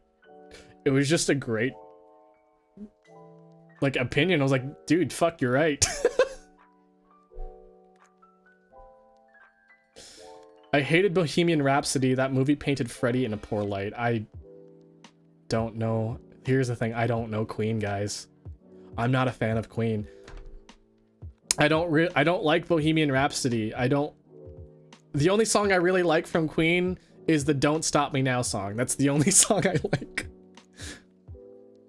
Don't stop me now. I'm having such a good time. I'm having a ball. Queen's bandmates did Freddie dirty. Bohemian, yeah, listen. I don't know why people like that song so much. The movie was hard to sit through. They made him about being gay, on drugs, and a diva. That sort of reminds me of the Beatles. And Yoko Ono. And John Lennon. We had to sing an a cappella version of it in choir once. What a... I'm sorry for your loss. Rami Malek did great for the role, but the movie plot created strife. I was in choir once. I don't know how I felt about it. The only thing... You know what? I do like... I liked it. I liked it, and for one reason only. I wouldn't say one reason only, but there's a really good reason why I liked it. We did a rendition of the song Blue Moon. I'm not sure if you guys know that song. How's that song go again?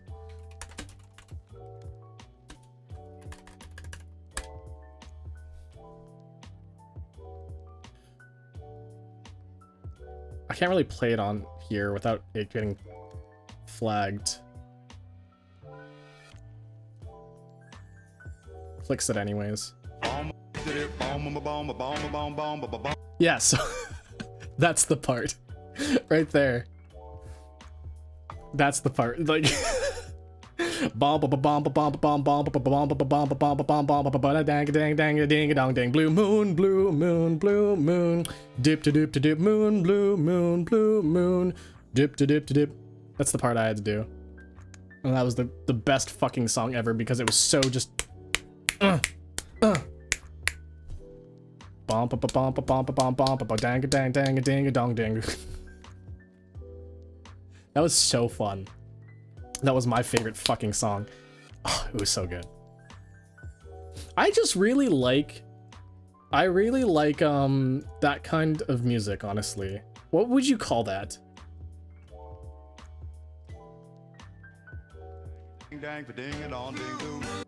Boom, boom, boom, boom, boom. Dip to dip. Scatting? No, not just scatting. Just the eras of like 50s and 60s songs. Rock and roll? Is that, I guess, is that rock and roll? 50s rock and roll? It's not really rock and roll. Because that's like what Elvis is, right? Rim!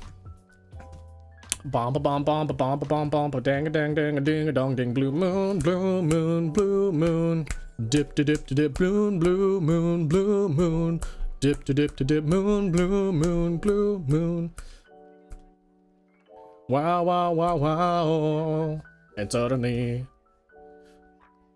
the moon turns to gold. Wow, wow, wow, wow. De La Soul are releasing their original 6th album digitally on March 3rd this year. After years of legal battles against Tommy Boy Records. Do you like the Platters? What's the Platters?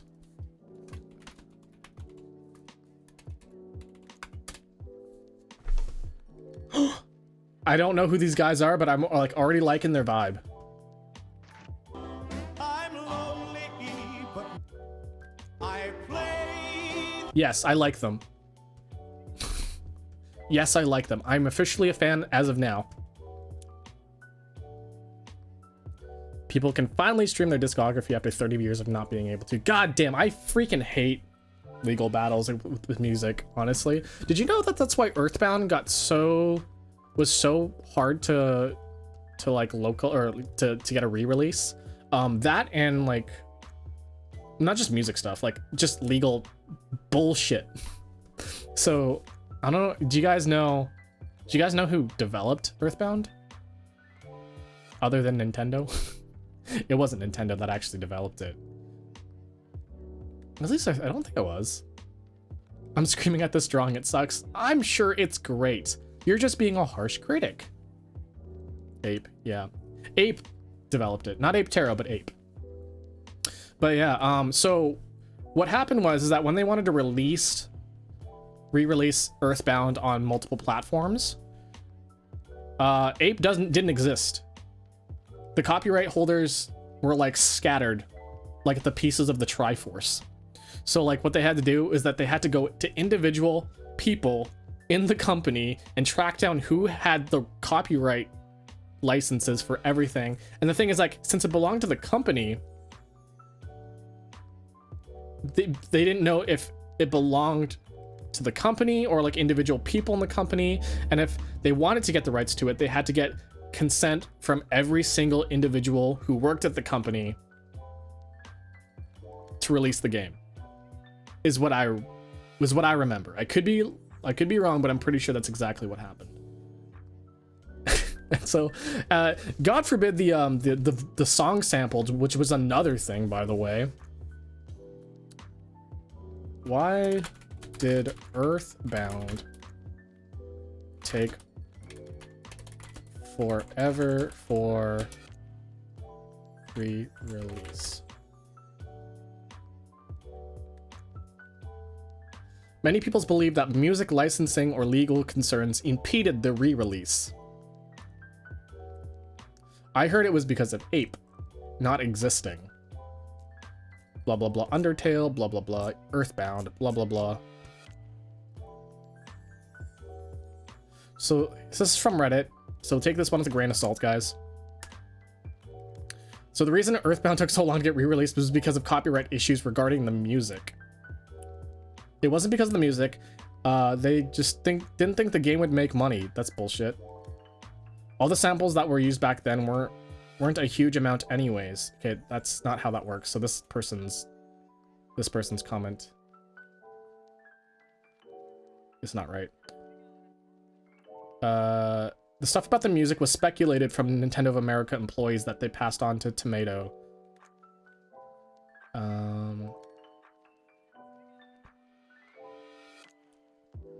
They talked about how even all the developers at NCL were aware of Earthbound's popularity in the US.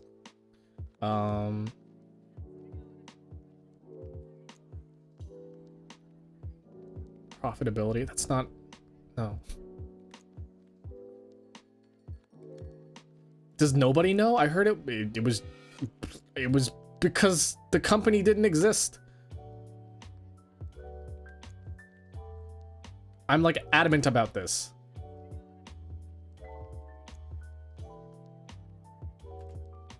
I remember buying Outrun on the 360, but eventually got taken off the store because of licensing for the car brands ran out.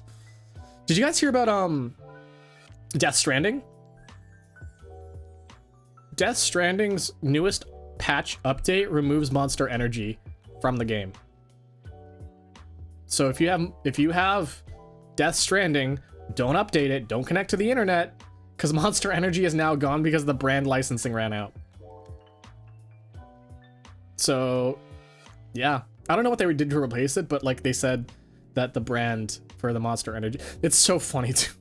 Just playing a game and just seeing Monster Energy just plastered right in front of your fucking face. I think that's hilarious. I think Monster Energy is the only energy drink I drink. I used to drink Red Bull, but it's just not. It's not. It doesn't hit, you know? The flavor doesn't hit. I tried a bunch of different Red Bull flavors too, and they just aren't really that good compared to Monster. I don't know. Am I gonna die? Probably. Oh god. So my mom is very skeptical. I brought home an energy drink one day, and she's like, "You're gonna have a heart attack." I'm like, "Mom, this is one can that I brought home because I'm tired." Like, if I'm drinking like 4 cans of Monster every day, I'd be very concerned about my health. But I'm drinking 1 can from like for the first time in like months, if not like at least a year. I wish they made drinks that taste like them without the caffeine. Oh, that would be like a fucking banger, guys. Like a caffeine-free version of an energy drink, because like honestly, they taste real fucking good. They taste real good. But I don't think it would, because I think a lot of the flavor comes from some of the natural, like caffeinated stuff that goes into it. I'm not sure. The ingredients are naturally caffeinated, so they'd have to find a way to decaf it. How many kids bought Red Bull because they thought they'd get wings or become the Flash? I heard about the wings one. I didn't know about the Flash one. I refuse to have an energy drink. Yeah, that's your choice. Honestly, you're not missing out. You're not missing much. There's not much going on there. Bang has caffeine free. Okay, but Bang sucks. I've had Bang before. Bang freaking sucks. I hate that stuff. Get that shit out of me. Out of me? Out of here. And out of me, I guess. Bang Energy is the worst. Calliope Mori likes it. Wow, Calliope Mori, you have gone down my ranks. From like, I don't know.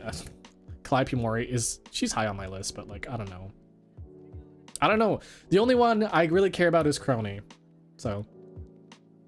And me, of course.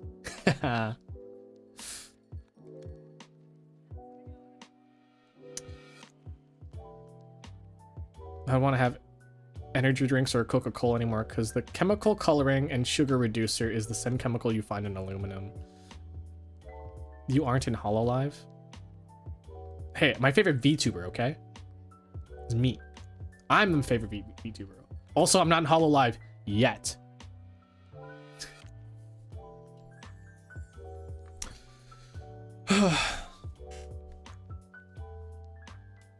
No, or not aluminum, another metallic mineral. Okay, so here's the thing about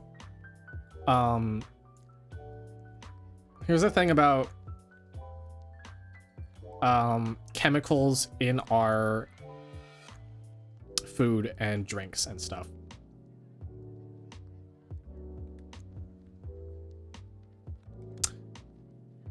Inez, sorry, I just read Ape Taro's thing.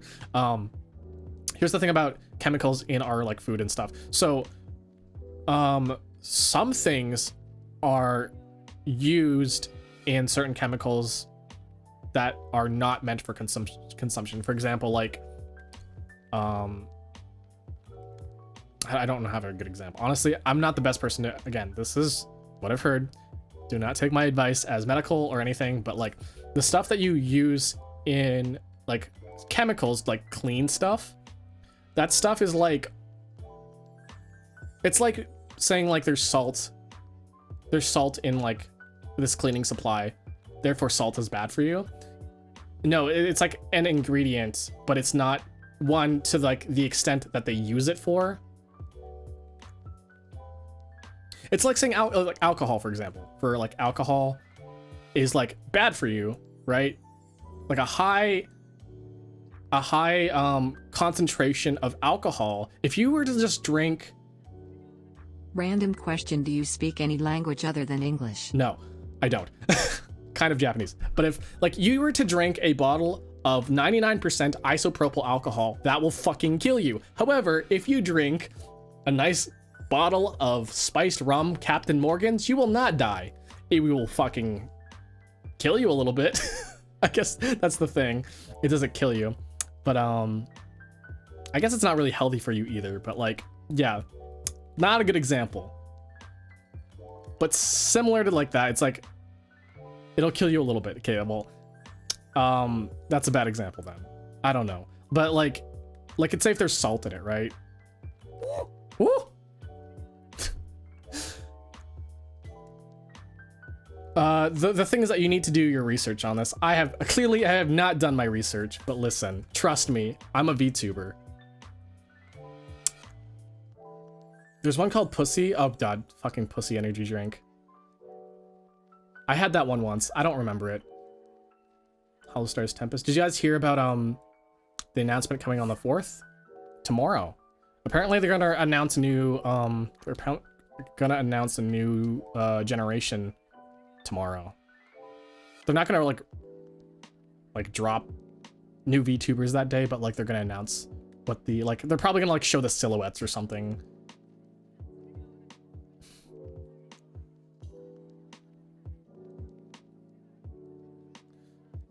I do watch Niji Sanji more now. And Akira and Mika basically in VTubers in the cool server. I think you do well anywhere. Thank you. Yeah. Honestly, my two main goals, obviously my number one goal, Hololive, Hollow Stars. And I don't know how that's gonna go for me. Since like this new generation's coming out. My main goal was to aim for 2nd gen. My first goal is like, yeah, I'm gonna make 1st gen because like I want to make a really good impression, but if I make 2nd gen, that's okay too. I'm still probably gonna push for Hololive. And I think 3rd generation is gonna be my cutoff point, honestly. If I don't make third generation Hololive, I don't think I'm gonna push for it. But you know, if it does happen at past, like if there's like a 5th or 6th generation and I decide to audition for it, that's fine. But like I'm really I'm gunning it for at least 3rd gen, and then that's it, really. Because I can't do this forever, guys.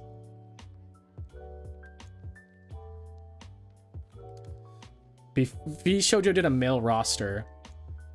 I think V Shoujo, I guess they would call it V Shonen. If they made a V Shonen, I don't know how that would turn out. In fact, I'd be kind of concerned.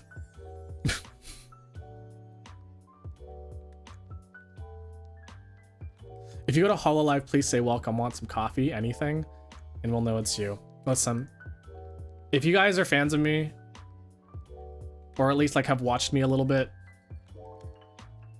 and you guys, like, I have a unique way of speaking, guys. Like, I have, if you hear me speak, you'll be like, yeah, I fucking know who that is. I have mannerisms of speech that are fucking irritating to me. I can't fucking get rid of it. So like, if I do, you'd be like, wow, I know who the fuck that is now. But I'll probably be swearing less, so like, that's a different story. You can be told to change some manners. Well, listen, I don't know, it will leak out. Listen, Vesper was identified almost immediately. Vesper was identified immediately. Like, oh my god, I know who Vesper is. So, listen. If you do, listen. Okay. That's the thing. That's my cue word, okay? Listen. I do this a lot, and this is the one thing that I do a lot, and it's something that's it's a giveaway. If I say listen and I pause and I say listen again, then you'll know it's me, okay? Listen. I can imagine with Vesper with big ass bottom teeth. I can't see him, honestly. I look at Vesper and I'm like, that is not a vampire. That's the previous one. That's the that I can see his previous life. No, listen. Listen. I do it in such a way, I don't know. I feel like, I don't know. Maybe I don't watch enough VTubers or streamers. Yeah, I don't think Vesper's body suits him. I really don't.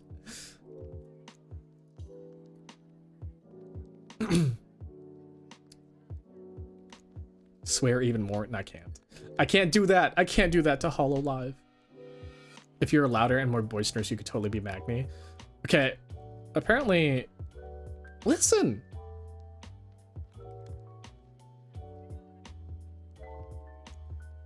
Apparently, a lot of people know who Magni is, but don't realize they know who he is.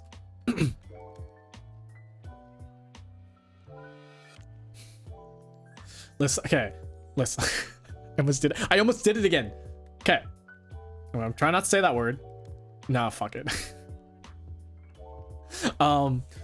If I were to say, hey, listen. God. Stop it. Akira, stop it. Okay.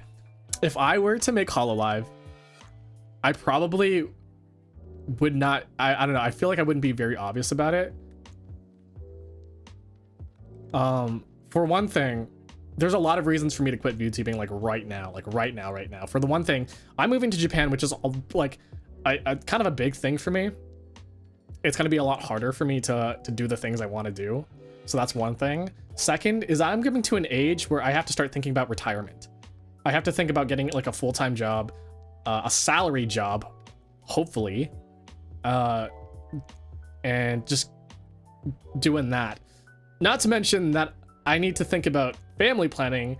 The first step is getting a family, but like that's the second thing. I thought you were doing a full-time job. I was, but now things are changed. For 2 months, I don't have a job for 2 months right now. So, even if I were made Niji Sanji, guys, if I made Niji Sanji, all you have to do is like just listen for the listen, okay? Just listen. So like, there's a lot of reasons for me to stop VTubing, but I'm always doing this. I've been doing this as a hobby for like 7 years, streaming for not VTubing, but streaming as a hobby for like 7 years now. So, you know, it's become part of my life to just be a streamer. Imagine having to grow up at the ripe age of 37. I know. Think of that. Being 37 and having to like think about retirement. Honestly, don't know who Magni was. Still don't know, and I still don't know who he is. I'm 37. I'm for sure 37. I'm definitely 37 and not a lick younger or older. That's definitely for sure.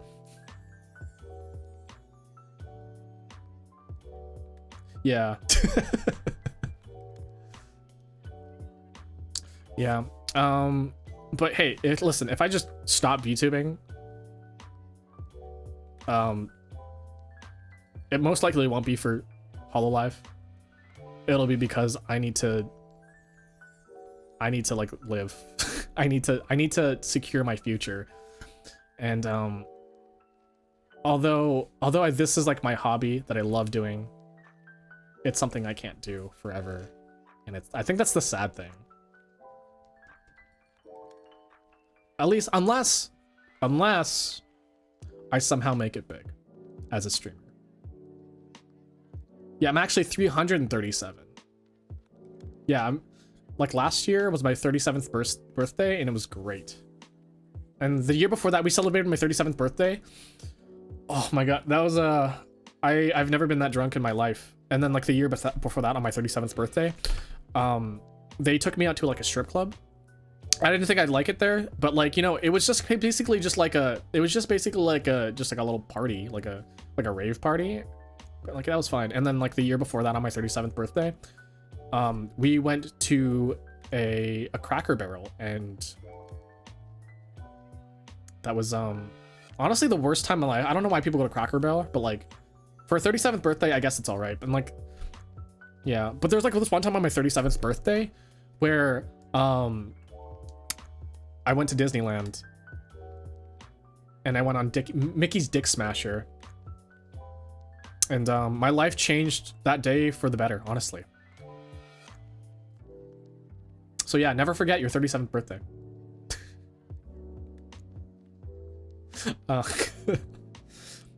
This bit is great. I love this bit. Listen, if you guys want to celebrate my 37th birthday with me, please go ahead. My birthday is on May 1st. So come back here on May 1st and celebrate my 37th birthday with me, okay? The best way I've seen people thrive in streaming is pushing for a stream model. It's tricky. Listen. It involved DMing people random. Honestly, no. I love...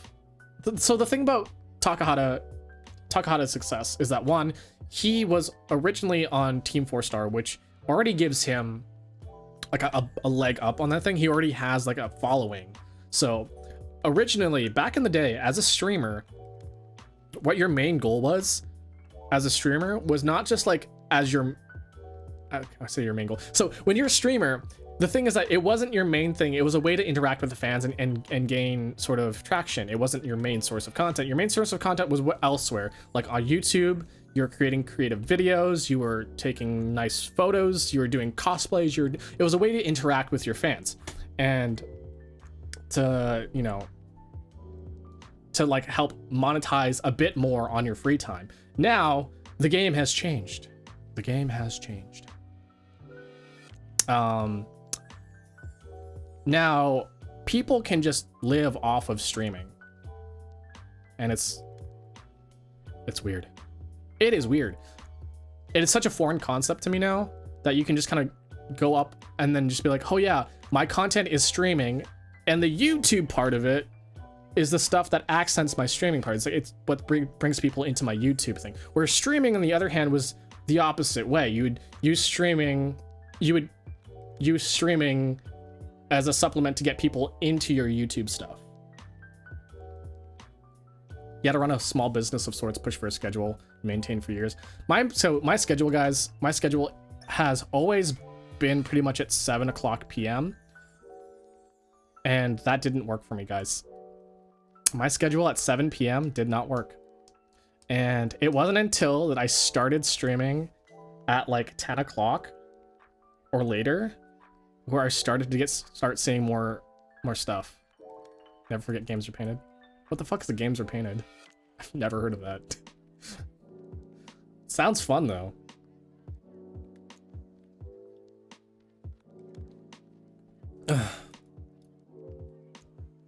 What the fuck is a Sonic? But yeah, no, Yeah. The funny thing about the channel that you were mentioning before. No, I just it's not a sore topic. I just don't really talk about it. It's not something that I do anymore, so it's like I don't know. but the previous stream group that we had, so I found that to be a great opportunity for everybody who was involved, because if you were a prominent person in that group, you had like eyes on you and you had like ways to like promote yourself. I guess I was going back to the thing of like using streaming to get people into your stuff. We had so many artists, we had so many like talented people, we had people making games, we had people working on music, we had people doing like visual art. This was my, like, when I saw that people were getting into that group and like liking the content that we were making, when I originally, so there was a point where there was no management. There was absolutely no management. There was nobody there like doing anything. The channel was not being monetized. Everything was just being done for fun, which was like it was great. It was a fun time. But I wanted to take advantage of that situation and try to push everybody else. And what ended up happening is that while I was trying to push for everybody else, they didn't want to be pushed on. They're like, hey, you could use this to, like, you know, people know you from this channel, you know, do your thing. And then if somebody finds you through that channel, that's an opportunity for you. I guess people didn't want to, like, they didn't really want that to become part of their brand, which is fine. Like, it's not part of my brand anymore. It's something I did, but like, I know some of you guys found me through that channel. And, you know, it's not something I do anymore, and it's like it's not, I don't know, it's just not my content anymore. Not something I want to do. But, you know, it was a great way of getting exposure and like having people find me attractive as a personality, you know? I hope to be a streamer for fun and not to make money. So I hope I don't become famous because of it. Okay, yeah, no, that's admirable. Honestly, if you want to just stream for fun, that's like totally like a thing that you can do. Just like have some friends. Honestly, that's how it is for me right now. I hang out with you guys and I love it. And like, I totally love just hanging out with you guys, having people to chat with. I'm literally just here. If you were going to a party, right? And like everybody's like doing their own thing or all having fun, they're mingling around, and then you just see me kind of like sitting in the corner, like talking, like, and you walk up to me, that's literally just what you're doing. It's how I see it, is that somebody in the room just comes up to my area, seeing me talking, have some fun, like spotlight's on me and whatever, but like you could be anywhere else in the party right now. You could be like doing jello shots in the kitchen, or you could be playing beer pong the other table, or you could just be fucking smoking weed out in the yard. But no, you guys are here at the party with me. And honestly, it's flattering. It's nice. It's like having friends. I don't even know how many people are in my chat right now. Hold on, or who are watching right now. But a cool thing that I thought was really fun was that it doesn't matter how many people are in your chat. It could be 0, it could be 100, it could be 1,000, 10. Listen, there's 10 people in here right now.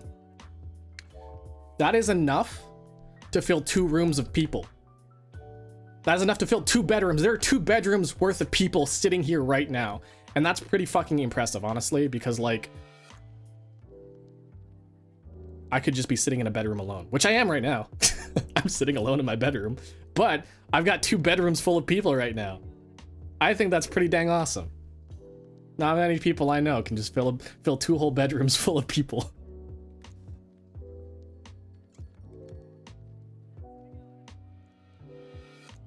The difference between knowing people and knowing if those people will give you attention in raids. I was the niche guy in a room full of guys playing FIFA and Apex.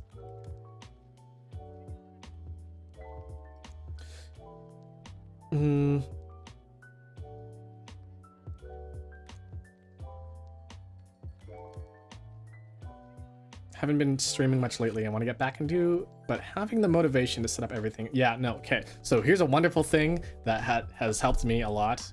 And this honestly might not be for you because like sometimes like, you know, money's a thing, but I have a stream deck.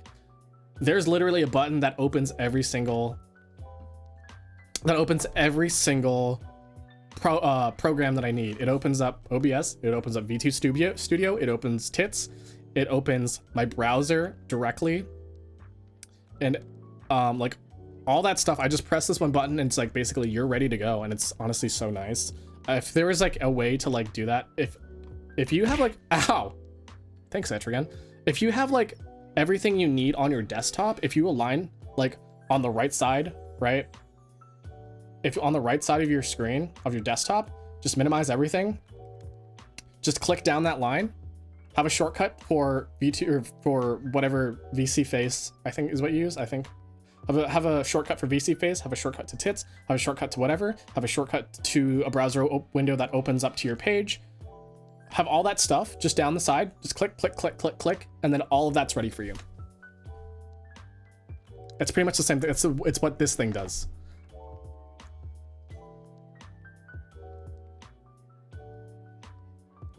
I want to have a life outside. That's an important thing too. Having a work-life balance. Having an online life is like good. For some people, it's like you have to have an online life. Some people are just unable to go outside due to health reasons or whatever. But for those who like value an IRL life, you know, it's something I had to come to terms with too, because I have sisters, and one of my sisters had a child, so I have a niece, and I'm not gonna be there for my niece. Like, that's something I have to give up, because one, I don't live in the same city as her, and two, I'm gonna be living in Japan, and three, I don't leave my fucking room. I don't leave this room, guys. He told me if your channel event goes up to 26 viewers, you'll show up on the front page. Man, I've had 26 viewers at some point. Dang, I could have been on the front page. Online life is good for artists and creators. I mean, at that point, online life there is your work life.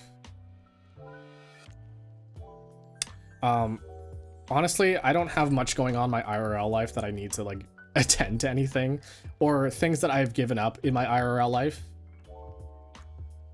I don't mind giving it up. Most of my friends live far away from me. They live far away from me. And so me being online is just where I belong. It's just where I live. I belong online. And my friends that I meet with in real life, I don't have a lot of them. I don't have, like, I have some, I don't have a lot of them. But if they want to make time for me, like, I'll make time for them. But like, I have not left the house in 4 days. The last time I left the house was for grocery shopping. The time before that was coming home from my vacation. So yeah, I don't leave. I don't do anything. If I didn't have Discord, I wouldn't be able to talk to friends. Isn't that so nice? Technology is great. Avocado, how was dinner? We're still having tea. It's been 2 hours and I'm still having tea. I'm gonna end my stream sometime soon here in about probably 10 minutes or so here. So we can wrap things up. I have extreme fear of people finding where I live and just showing up unannounced. That's the wonders of being a VTuber, by the way. I never have to show my face. I can always just hide where I live. People always ask me, where in Canada do you live? And I always just say, I live in the part where it snows, where it's winter. I would tell you to go touch grass, but it's cold. Listen, I don't need to touch grass. I have Ring Fit. I can stay healthy in my bedroom by doing Ring Fit and eating right, by going to get groceries. I don't leave my house when I have to go to school. Honestly, it's fine. If you don't have a reason to leave the house, don't leave the house. If you feel comfortable inside your house, if you feel comfortable inside your room, don't bother being like, oh, I need to go outside. No. Live where you want to live. Thrive where you need to thrive. Don't don't be like, oh, I need to touch grass because someone told me to. Or like, oh, no. That is sheep talk, guys. You have to be a contributing member of society. No, you do not. You don't have to be a contributing member of society to live your life. Listen, you can contribute to other things other than society. You can contribute to art. You can contribute to science. You don't have to contribute to society to have worth, really. I have a friend with a shopping addiction, so they used to buy stuff before coming home, or else they'd panic. That sounds miserable. That sounds miserable. That is called a, what is that? Is this shopping, not shopping there. Fuck. There's a condition for that, isn't there? Like, you need to spend money or else you feel like you're not in control of your life. Not a shopaholic. Maybe that is it. I don't know. Shopaholic? Okay. Then that's the term. I invested a lot of time on Twitch last year as both a viewer and a streamer, and sadly, as a result of being in the VTubing community, old relationships degraded over time as it became hard to step away from it all. I think that's the weird thing about the VTuber community. One, there's a lot of us. And two, it's hard to keep up with everybody. And right now you're keeping up with the Dolces, like keeping up with the Kardashians, because who the heck even cares about the Kardashians anymore? You need to spend money or else you feel inferior to society. Well, society can suck itself. As a VTuber, so as a streamer, getting into the VTuber community was the thing that pushed me to like be more interactive, to be more social, because I'm not acting as myself. I mean, I am, but I'm not. Like, you know, like I don't have to present myself as my human self. I have this sort of mask that I put on that makes it easier to interact with people. And this is a whole thing that we can talk about, that they kind of touch on Persona 5 specifically. Like, think about the whole mask thing, but like, whatever. But it's not like I'm fake for putting on this mask. No, the mask is part of me. It's like we all have these different masks that we wear. And as a streamer, I didn't have a mask for that. I was like, oh, I'm just me, right? But seeing myself as I am now, presenting myself to you, this is a completely different mask that I'm comfortable with and showing people, that I don't have to be afraid of like people showing up to my house or whatever. It's about performance or keeping up your personality. Exactly. It's like putting on makeup, right? Like, I feel like completely different when I put on makeup, guys. God, when I fucking wing my eyeliner, oh God, you can see me slaying in the streets, guys. Not that I do that, but like, I probably could, you know? But having this mask just made it easier for me to be like, hey, I like your stuff. Hey, I like this thing that you're doing. I like how you look. I like doing this thing. Like, it gives me more interaction with people because I feel like people are more likely to talk to me if I look like this. Whereas before, where I was just kind of like this Joe Schmo, just streaming. All my face stuff is gone, by the way. Like, I got kind of embarrassed. Which it didn't make me connections. I had some people like, oh, you do face cam stuff too? I was like, no, I just pretty much do the VTuber stuff now. And I was super embarrassed. I was like, I don't really. That's not something I do anymore. Except there's only one footage. There's one footage of me on this channel, or on my channels, that you'll find my face. And it's super easy to find it, honestly. It's the one thing that I'm like, I'm not embarrassed about that because that's me being a streamer. But yeah, no, I think if I didn't enter VTubing, I probably would have quit streaming. I probably would have not, I probably wouldn't be here at this point in time. I would be doing something else.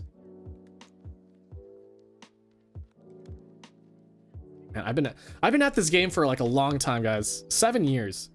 And it was only until last year that really reinvigorated my strive to be a better streamer. Like I kind of did it. Like I streamed twice a week or something, or like maybe once a week before. And now, if you look at my schedule now on twitch.tv/AkiraDolce/schedule, I have a full schedule this week, and not because I have like collabs or that, you know, or like I'm forced to. I'm doing it because I want to. I think that's something I'm proud of right now, actually. Like, I could just not do it. I really could just not do it. The thing about streaming with a reactive is that you can cosplay yourself and no one would know. Listen, I already do that. Listen, I'm not gonna, this is not a spoiler. This is not like this is not doxing myself. I look exactly like I do in my VTuber as I do in real life. Except for not right now, because I have a beard because I haven't shaved in a couple days. Because I never have to go outside. But I have facial. I look exactly like this. You could probably, honestly, like, I'm going to dox myself right now. If you go into my Twitter right now and just search, like, you know how you can like search a certain like keywords on someone's Twitter account. If you search the words IRL, and if you search IRL on my Twitter page, you will find a picture of me and I'll be like, that's exactly how I look like. Listen, I don't look that much different. Like, you know how we talked about like this mask stuff? This is my mask of presenting myself. It's not a big fucking surprise. I look exactly like this. In fact, I'm holding a cup that's very, very fucking similar right now. I'm almost sitting exactly like, posed exactly like my VTuber right now. It feels kind of natural. Akira with a beard. Maybe I should update my model to represent how I look. I should put a beard on me.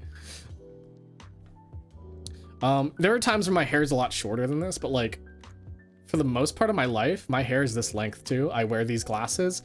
Whenever I hold a cup, I pretty much hold it exactly like that. I have this exact same necklace here. I'll put my latte down for a second. But you see this necklace here? I have this exact same necklace. I have this exact same shirt. Except I don't really. If you look behind my apron, there's like a paw print on it. But I don't have that. That was a design choice. But I fucking just, this is me. I don't need to hide behind anything, but like, yeah. I'm still eating my dinner. I'm eating a mac and cheese casserole. That sounds delicious. I've never had a green bean casserole, and apparently that's like a staple in American cuisine.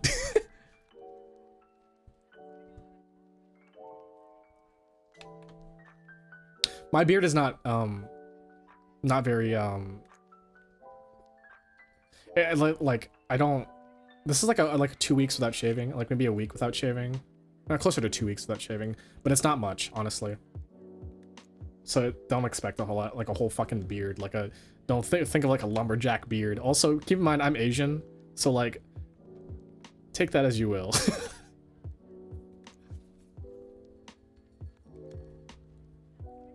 Staple of white American cuisine. Yeah, I've never had a green bean casserole before. American Thanksgiving dinner staple. I've never had a green bean casserole. What is in it? Green beans and what else? Green beans, what? Is there pasta in there? Is there potatoes in there? What is in a green bean casserole? Oh, is there mushroom soup? A lot of Americans love using that mushroom soup shit on everything. It's a casserole, put some fucking mushroom soup in there. What's with that? What's with that? Why do Americans just like, they just put mushroom soup base in it? Did you know that mushroom soup base is different in Canada? It's made with cream. I don't know what the mushroom soup is made with in America, but it does not taste the exact, it does not taste the same at all. French fried onions. Okay, I can probably get behind that, honestly. I could probably get behind it. consume the casserole challenge. Cream, yeah, it's made with cream. Cream of mushroom is what we call it. I mean, is that what it's called in America? Cream of mushroom? It's called cream of mushroom here. My reactive looks nothing like me. The mask I wear for eggs is really a random kid who is super social. But in all reality, I'm super shy and quiet. Okay, let's talk about that. Let's talk about our masks for a second, guys, because this is actually in Jungian theories of the persona. Your persona is you. There's no part of you that's not you. So if you are social, you are actually being social for how you are. You are not being, like, you're not being fake. That's the mask that you're wearing. And like the masks aren't something that you take from someone else or that you borrow. That mask came from you. You're not faking anything. It's just how you present yourself differently.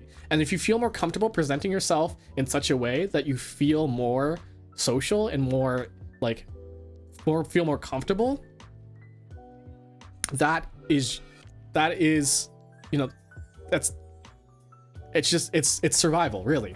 It's how you feel like you can fit in. It's that social acceptance. So that's what the mask is for. Yeah, your social masks, all the masks that you wear, the mask you wear for your parents, the mask you wear for your teachers, for your boss, for your friends, for your loved one, all those masks are you. Everyone has the ability of the wild card, is what they call it in Persona. The wild card ability is the ability to change between personas depending on what you need. That is what we do every single day. When you go to your parents and you say, like, you treat them differently as you would treat your boss, as you would treat like maybe your grandparents. Thanks, I needed to hear that. It's just the truth. I'm not as anxiety stuck. Well, it's a coping mechanism. Like Batman, yeah, no one would care. No one cared who I was till I put on the mask. Wait, that's Bane. But like, yeah. But like, if you think about it in Batman terms, like Batman puts on the mask, right, of Batman as this stoic, very strong person, right? He probably feels more comfortable being Batman, right? But Batman has his insecurities and his flaws. There are times where he feels upset that he couldn't, protect Robin, or, he feels like as if it's his responsibility to take care of Robin. It's like he's got that Batman is not this straight stoic character. He's got depth to him. And when Batman removes that mask and becomes Bruce Wayne, even when he's dressed as Batman, that's him being Bruce Wayne to Robin, right? Bruce Wayne can be Bruce Wayne, or he can be Batman to Robin. He can be this very, very stoic character who's very strong, very, very like a mentor to Robin, but deep down he still has like a sort of like family, sort of like, he feels like a father figure to this child. So it's just how he feels comfortable to interact with Robin. For some times in his life, he needs to be the stoic mentor. For times in his life, he needs to be the very caring father figure for Robin. And Batman is who he is underneath. Bruce Wayne is the mask. I didn't know. Bruce Wayne is a mask. Batman is a mask. Bruce Wayne is just Bruce Wayne. I don't know. Like it's just how it is. Like Bruce Wayne is who he is. Batman is the mask. Like, I don't know. Bruce Wayne is also a mask. It's complicated, okay? Humans are complicated. The moment where he told Wonder Woman that he didn't want to date anyone because he was worried they would die because of who was after him.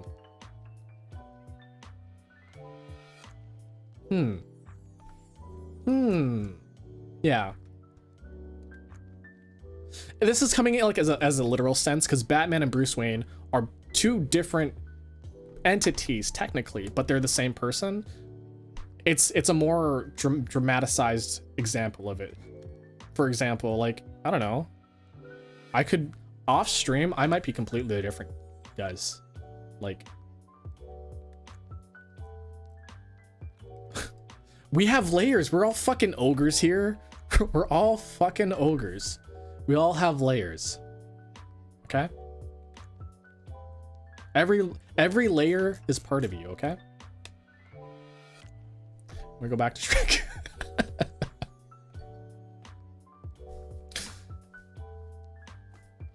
Anyways, I think I should end off here, guys.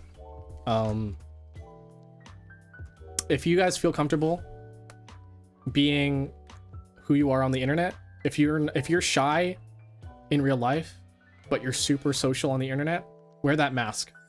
Thrive where you need to thrive. Be who you are comfortable with. Okay? That's all I gotta say. Anyways, thank you for joining, guys. This has been Tea Time with your host, Akira Dolce. That's hard, but thanks. Listen, the moment you accept yourself, the moment that you realize that you are you, you are never not you, and there's no one else like you. Okay? Unless you're a pervert or something. Yeah, don't have an ego. Okay, so here's the thing. Okay, here's the thing. Before we go on that, we'll talk about that just a bit here. If you have an ego, if you have greed, if you have anything, any negative traits, that is something that you want to overcome, right? Having greed, having narcissism, having all those negative traits, that's a thing that you need to overcome to become closer to people, because those things actually get you closer to yourself, but not in the right way. It doesn't let you connect to people. If you want to connect to people, you have to act without malice. I am God's gift to earth, Akira told me. See, that's a different thing. Okay, don't, that's ego. That's ego, get rid of it, we don't need it. That prevents you from connecting to people.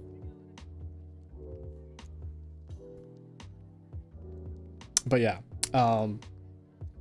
the moment you accept yourself for who you are, the moment you realize there are negative things about you, and say, I'm willing to change this, I'm willing to be a better person, you know, I'm willing to be the best me that I can be, that is when you can truly start connecting. I have low self-esteem, but I can be defensive. Well, so that's a good thing. Okay, so this is gonna sound weird as like a therapist, like, you know, like, oh, a therapist thing, like, oh, that's good that you realize that. No, it's like, there's a reason why they say that. It's great that you realize this, because the more aware you are of yourself, the more that you can start working on yourself and being the ideal version of you. And so, yeah, even if it's wearing a mask, even if it's not, you don't feel like it's you. Okay, I'll end the stream, okay? If you don't feel like it's you, it's actually you, okay? All right. Who's live? Who's live? Hibby Sloth is streaming, chatting. Cosmic is streaming Fortnite. Ham is streaming Rune Factory 4. We're gonna raid Hibby Sloth. Woo! Listen, we can't be here forever. Hey, listen, this is not for sure. This is not for certain, but if you want to come by later tonight, around 11 o'clock p.m. Central Standard, I might be streaming some Mario Kart because I didn't do it yesterday. So that's a big old maybe. I might have plans. I might not have plans. I'm not sure exactly what's going on tonight, but like, because I missed Mario Kart yesterday, I might do it tonight. And if you guys want to play with me, we can totally do that too. Sound good? Yeah. You seriously inspired me today? Good. Be inspired, all right? Live your fucking life. Don't hide yourself. Exist. We're gonna be raiding Hibby Sloth today. All right, guys, thank you for joining. If you guys enjoyed my my stream. If you guys liked my stream, you might enjoy my content. Check all my shit out here. I just fucking posted it. Again, I might be back later tonight. I'm not 100% sure. Wow. But here's my raid message. Are you winning, son? Are you winning, son? You can use any emote you want. You don't even have to use my little dance emote. I just really like using that one. But the raid word is "Are you winning, son?" with any emote. All right, we're gonna send you guys over to Hibby Sloth. I don't know what time it is for you guys. Just say some nice things. And if you guys are gonna eat dinner, if you guys are going places, if you're coming home from work, if you're doing whatever it is you're doing, just have a good time. All right. Have a good everybody. Bye bye.